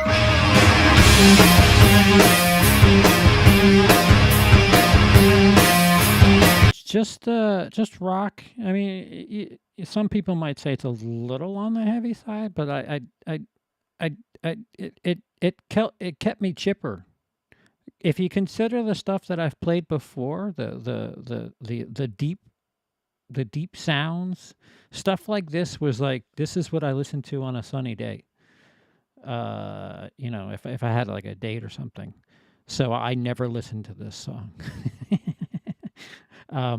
No, this was, if I felt good, this was one of those songs. It was like, yeah, all right, sure. We'll do one more for a bonus because I'll do the why the fuck did these bands not become big doubleheader here. And I actually became friends, well, not friends, but the lead singer of this band let me use one of his tracks in one of my aborted films, but he gave me full permission to use one of his songs, and that was fucking awesome of him because you don't know how much licensing costs. It's bad. If you want to put Happy Birthday in your movie, it costs you $3,000 to sing Happy Birthday. $3,000.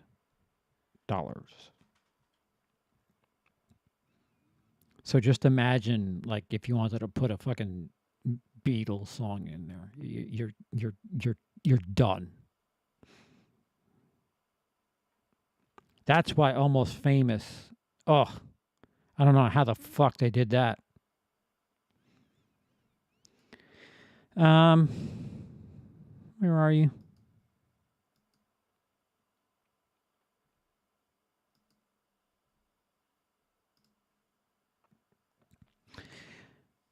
So this is a band out of the South. This song, I was driving by the time I heard this, and this played in our movie theater because we had like I don't know what they call it now, or it probably doesn't even exist anymore. It was like satellite radio. It was like tracks, but it would play a song from like each genre, just to keep the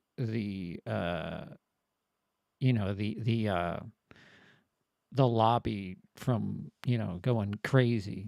Here's one for the old folks. Here's one for the kids. Here's one for the ladies. And I heard this, I guess, for the me's, and I really, luckily, the thing about those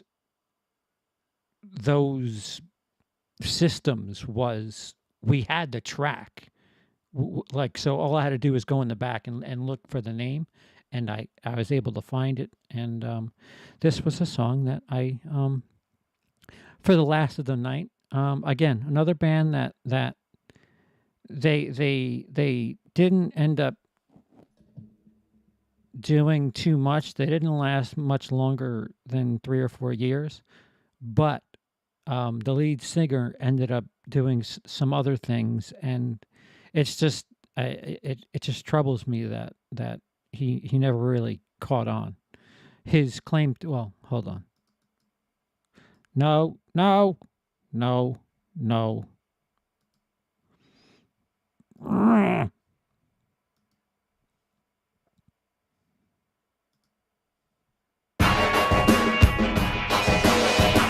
I think I could play this whole thing because I don't think this is it.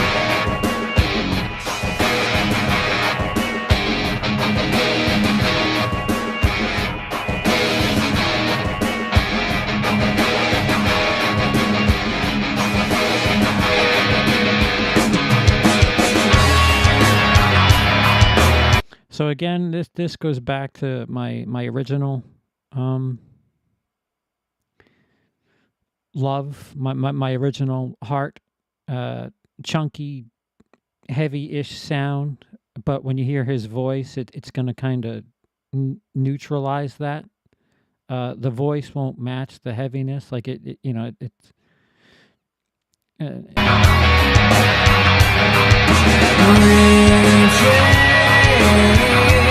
But that's okay.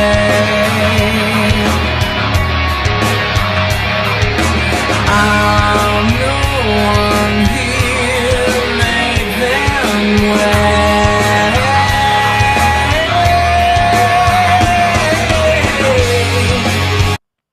I don't know what that's called. When you can sing and make your voice fucking go climb like that, but he does that quite a bit in a lot of his songs, and I don't know. I don't know if that's talent or not, but it's impressive to me. Everything in my time, impatient to fall. All I have is stage mine, locked up like a ball. Keeping some great secret, no one wants to learn. All of this is none of your concern, but I wait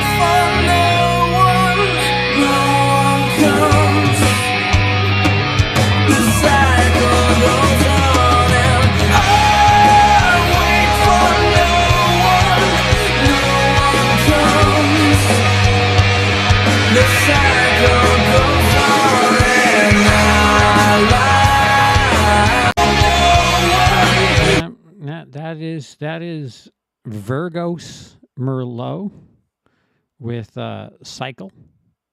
Again, I'm not putting up tracks that are, top 10. You just happen to hear in the order that I wrote them. Some will surprise you. There will be some that aren't on this list, but this list of 94 is essentially what molded my taste. And it's not to say that they're all great. It's not to say that they're all bad. It's not to say that, they're all completely rock, like that song Guilty. I don't listen to very much industrial, but I certainly as fuck wouldn't have welcomed Ramstein if it wasn't for the fact that I listened to something like Guilty by Gravity Kills. But so the lead singer from this band, Virgos Merlot, ended up being a touring bassist for the band Creed, and that was his claim to fame. And I felt so terrible for him because the dude could sing. He really could sing, at least as far as I'm concerned. And then if I were to do one of these for the 2000s, there'd be some of his tracks on that list as well. Even though, I mean, he shaped my taste. That would just me be doing some fan service. Good dude. He's a really good dude. He's not popular. Like you can get in touch with him if you wanted to. It's just strange. It's strange when you think about how things work, how people have certain followings and how some people don't, and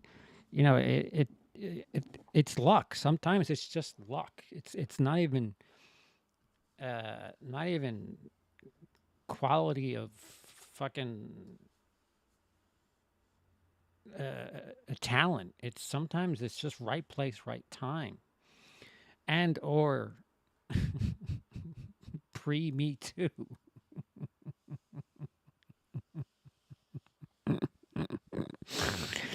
Had to be said. Sorry. Some people have a career because they were willing to do things some people weren't. And that's just the truth, especially the further back we go. I'm not saying who. I'm not saying I know of who. I'm just saying we certainly know it's happened. Otherwise, what's Me Too? Yeah. So I'm not going to end on that. Anybody in any of the chats, what if you had to pick one rock song from the 90s that, like, I'm not saying greatest, but if you had to pick one rock song from the 90s that, like, was important to you for some specific reason, what would it be? And why would help a little. While I kiss this guy. 2 hours 21 minutes covering 10 songs. Idiot. Fucking idiot. Fucking idiot.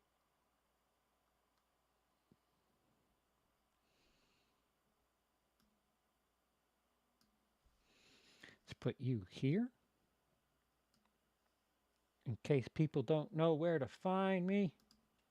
Oh.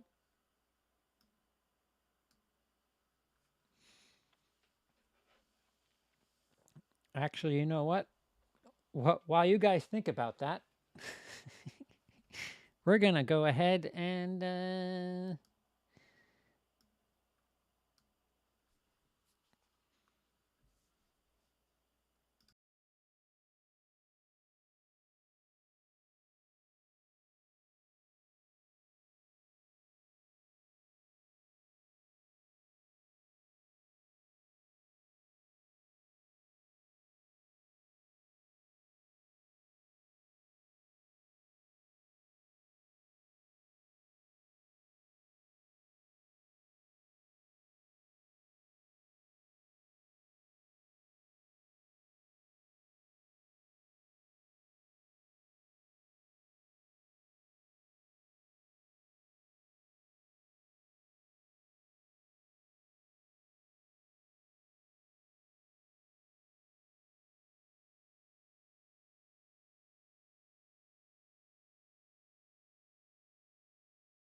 okay. Nobody said a goddamn thing.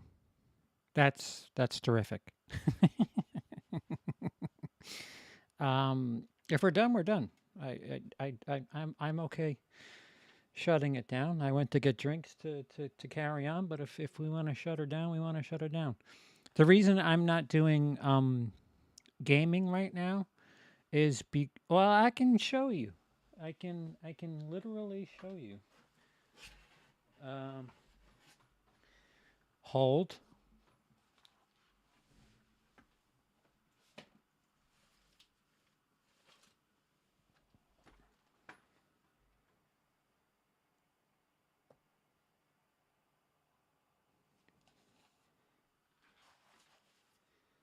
So here's the headset I normally wear. You'd hear me through here, and so people were complaining about the fact that I was a little scratchy at times, and it turns out that um, I've got a limp noodle. It it broke. It looked straight there, but it genuinely. Oh, this is a better view. That is not straight. So I can do streams. I can stream games to you guys, but you're not going to hear me. I don't know if you find that appealing. You must watch LA Confidential this year when you're not busy. I will. Um, I have an important announcement coming up that will probably give me some time. Um, so yeah, I might get to it sooner than later. Otherwise, Sean, Brian, and Cody will never let it go. Daniel, where are you? Are you on YouTube or Twitch?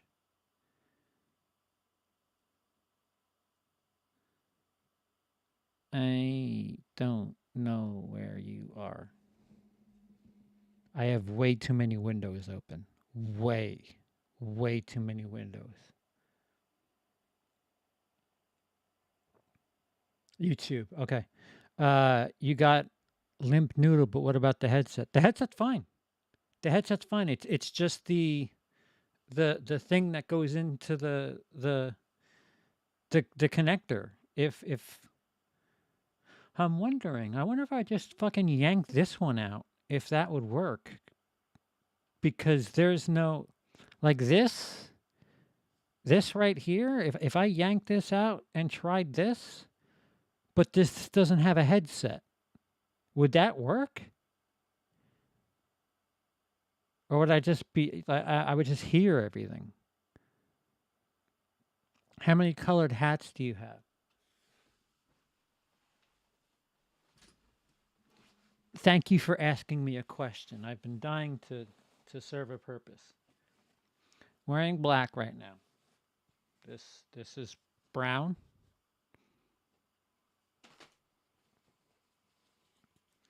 This is orange with a blue trim. Usually wear that for like Mets type stuff. I'm a Mets fan.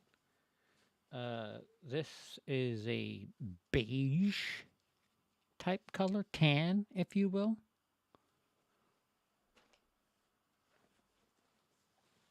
This is a shamrock green, if we shall.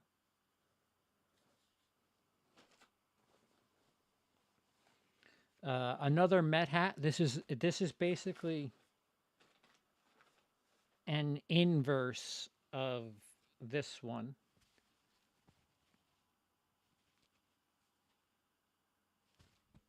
Orange and blue, just inverted.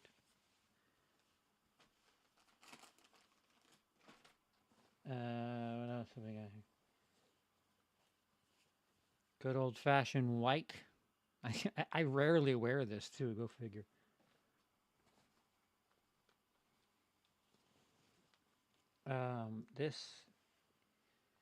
This is like a it's a version of blue. I have a lot of shirts that match this. That's why I have this hat. Most of them smells good.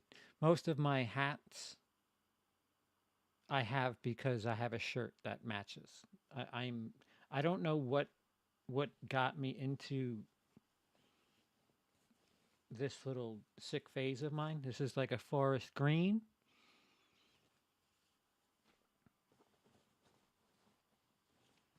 This is a light gray. It doesn't really come off. I should. Well, let me put it next to the white. Then you'll get the idea. Oh wait, is this? It looks blue. It's not. It. This is a light gray.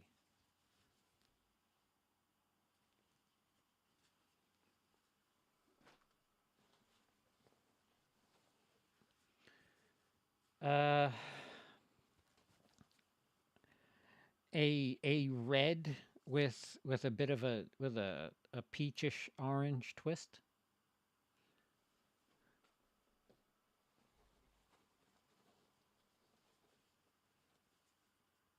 A darker gray. See, wait a minute. Wait a minute. Am I going blind? This is baby blue. I'm blind. This is light gray.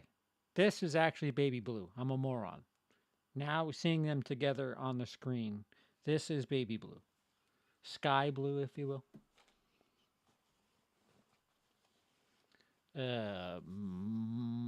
Mustard.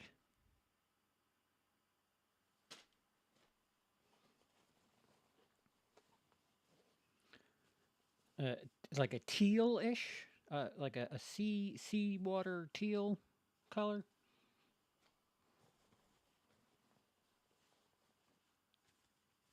Dark gray, charcoal, if you will.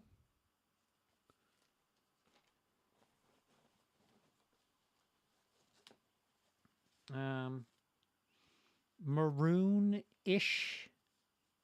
It's got a little. It's not exactly maroon. It's a little. I mean, it's maroon if maroon fucked purple. That's what the real color of this is.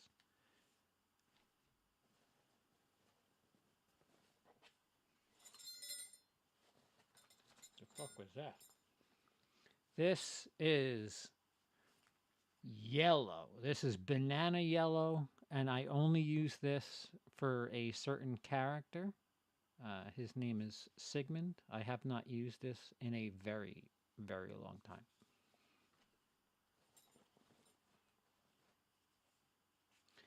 Navy blue. You can barely see it. Black on my head, navy blue.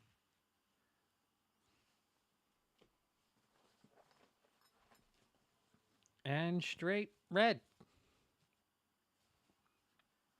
Were you counting? Because I wasn't.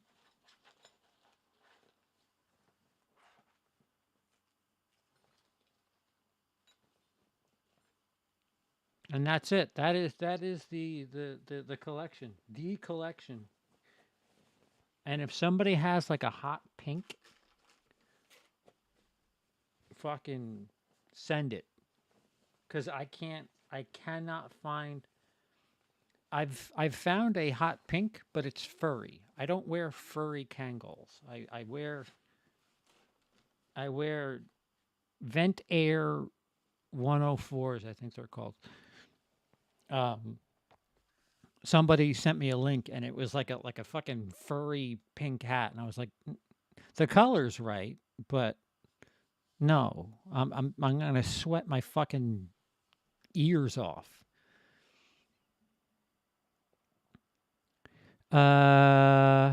Daniel Skinner says, "Do you still have?"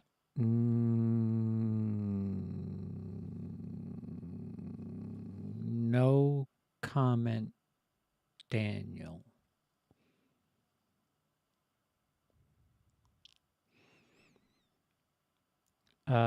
Mario hats. Yeah, essentially. Yeah. I do feel a little bit stronger when I have the white one. I could spit fire when I have the white one. I really like your baby blue and orange hat. My least favorite is red because red is my least favorite color. Fair enough. I mean, I have ones that I avoid, and I'm like, why do I have this? But again, if I have a shirt in the color, I'm like, well, my my ex girlfriend before my ex wife got me into matching lots of things. Let's just say, and it stuck.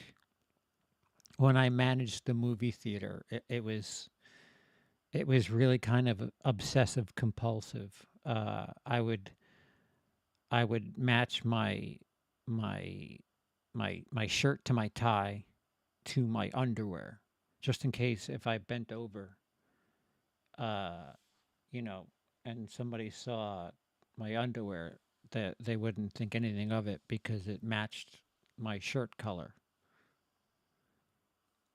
Plus, when I managed the movie theater, I was young.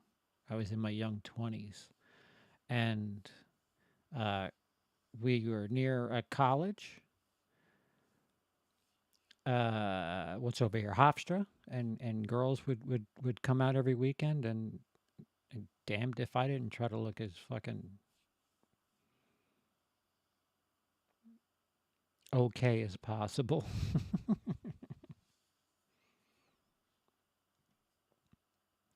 But yeah, it started with that. Like she would get me pajamas that matched, like a blue shirt with like a pants with like blue stripes. And she's like, you can't just wear anything. And I was like, all right, well, this is the girl that sucks me off, so I guess I might as well start doing it. And it stuck. It just stuck.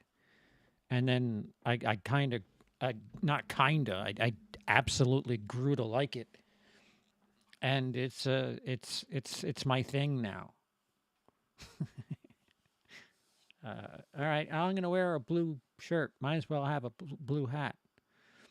And the funny thing is, I don't wear royal blue shirts because I don't have a royal blue Kangol. It's fucking silly. It's fucking silly. Anything else? You guys want to know? Hats? Lovely question. I'm a big fan of such an interesting question. Oh, Daniel Skinner. Have I ever heard of a movie called Days of Thunder? Are you kidding me? With Treacherous Turn 4? Rowdy Burns? Cold Trickle? My man. That is a fucking classic in this head right here. I'm dropping the hammer. No, you're not.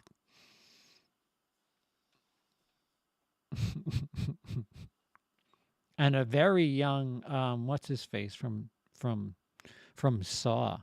Carrie Elway's playing a dick.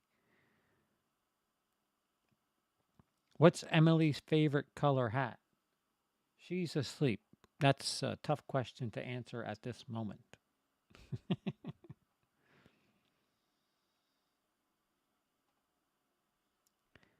I know her favorite color is orange, and I seldom wear the color orange, so that's kind of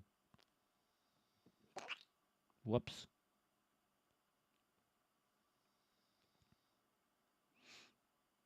Friday the 13th? I don't have a Friday the 13th hat.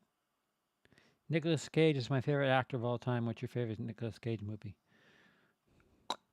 National Treasure.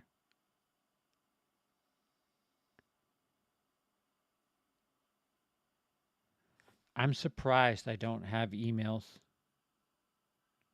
I'm shocked, actually. I'm so shocked I don't have emails from YouTube yet.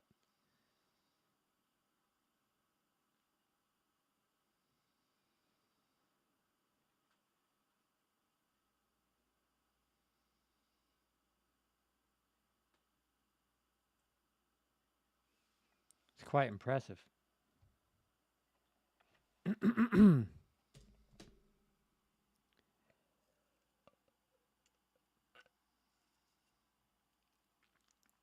How would I rank The Rock, Con Air, and Face Off?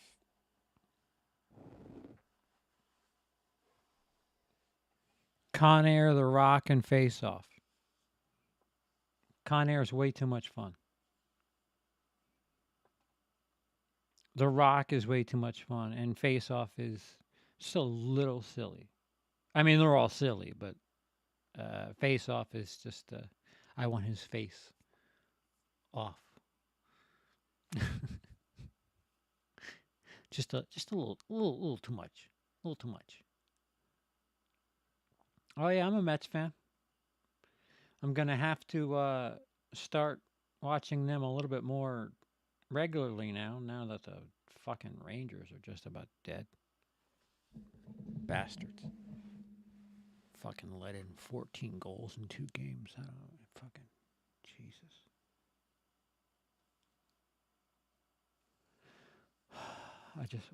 I did the stream to forget about that. Why? There's not enough like drugs in this building to neutralize my disdain.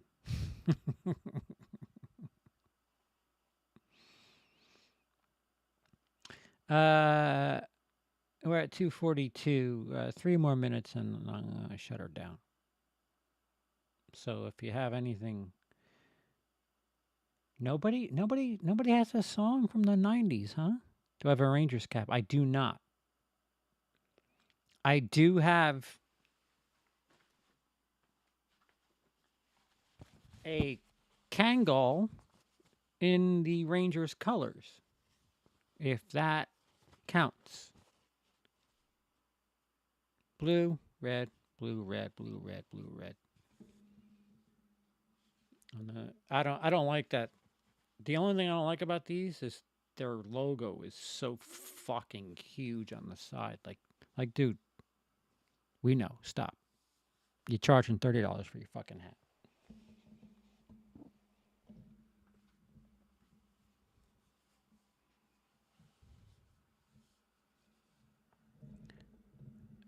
Elastica Connection was a total 90s song. Sure.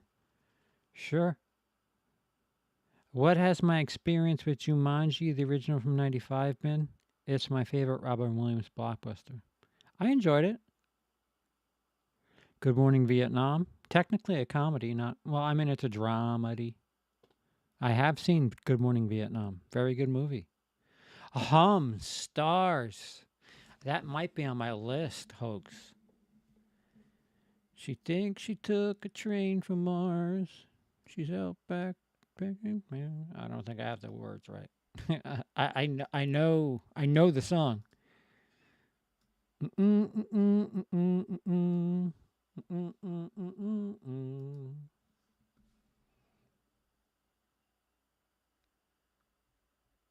Let me see. Are you on here? Are you?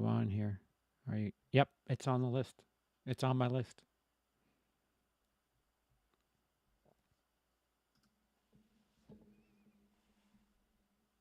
The song's awesome.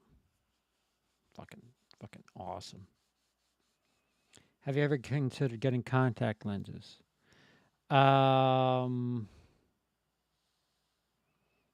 When life works out a bit easier, sure. I can't afford. I mean, there we our situations. I don't like constantly talking about the financial situation, but we're you know it's not the time just yet. The flaming lips are from your town? That's badass. Have you ever run into them? Or are they... Oh, wait, they're probably not going back anytime soon. That's like Eddie Murphy used to live out here on Long Island. He's not coming back.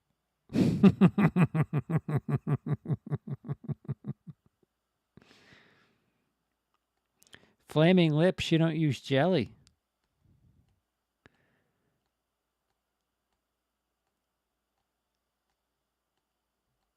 That's a little dirty. I don't know if I appreciate that.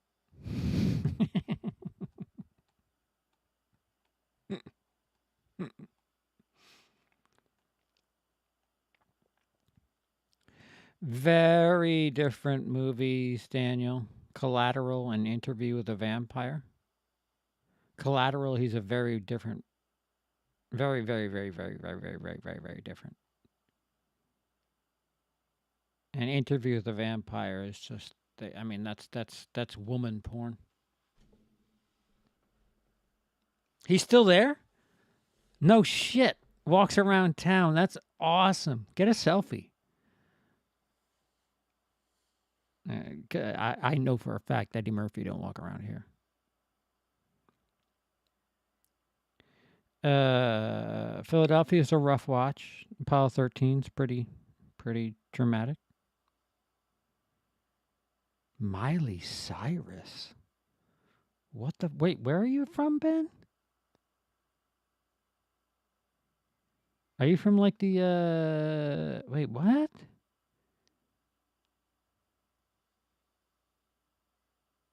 Miley Cyrus.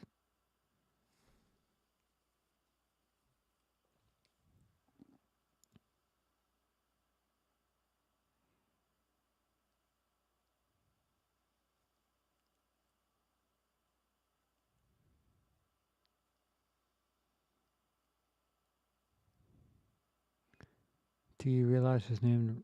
Rock Song of Oklahoma. Oh, you're in Oklahoma? The fuck is she doing in Oklahoma? She's an odd bird, that one. Daniel. There's no comparison. Oklahoma City. Attaboy. Not the suburbs.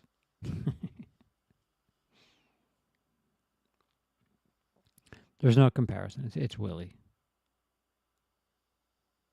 Especially on this channel.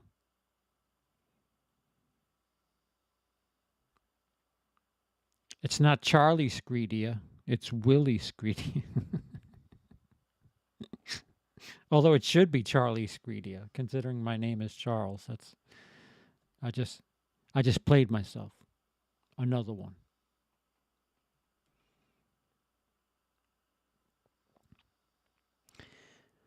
Okay. If you guys want to do some I'm stuck and I have doctor's orders not to do things stressful, and they actually listed editing as stressful. So streaming, I guess, is the closest thing I can do to relaxing. Or if you don't mind watching me play video games without hearing me talk, let me know.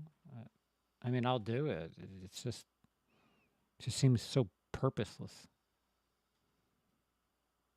Because I mean, I could just record it and play it later, for fuck's sake. It's a good idea. Hanson. They've got to be in their 40s by now, right?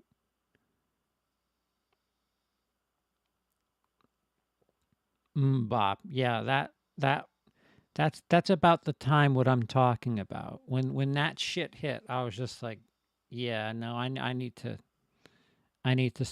find a lane, because this no. I don't want to listen to a radio station where they play Metallica 1 second and then bop the next. This is bullshit. But that was the first 9th of my planned project of ranking the 94 90s songs that molded me and or my musical taste. I appreciate you guys playing along. Apologies to YouTube if this somehow stays on YouTube, that I'll be stunned. But twitch.tv/WILIscredia for future episodes. I'll try to have that amended next time. I don't know how the fuck it went. Yeah, I am out of words. I have not seen Star Trek Next Generation. No, hometown. Nope, no, thank you. All right, we're shutting her all down, guys. Yeah, it's free. It's if you have a phone or a computer, it's just just enter your email address. It's fine. And we will. I don't know. I'm here. For now. Life's moving pretty fast. I don't have time to stop and look around though.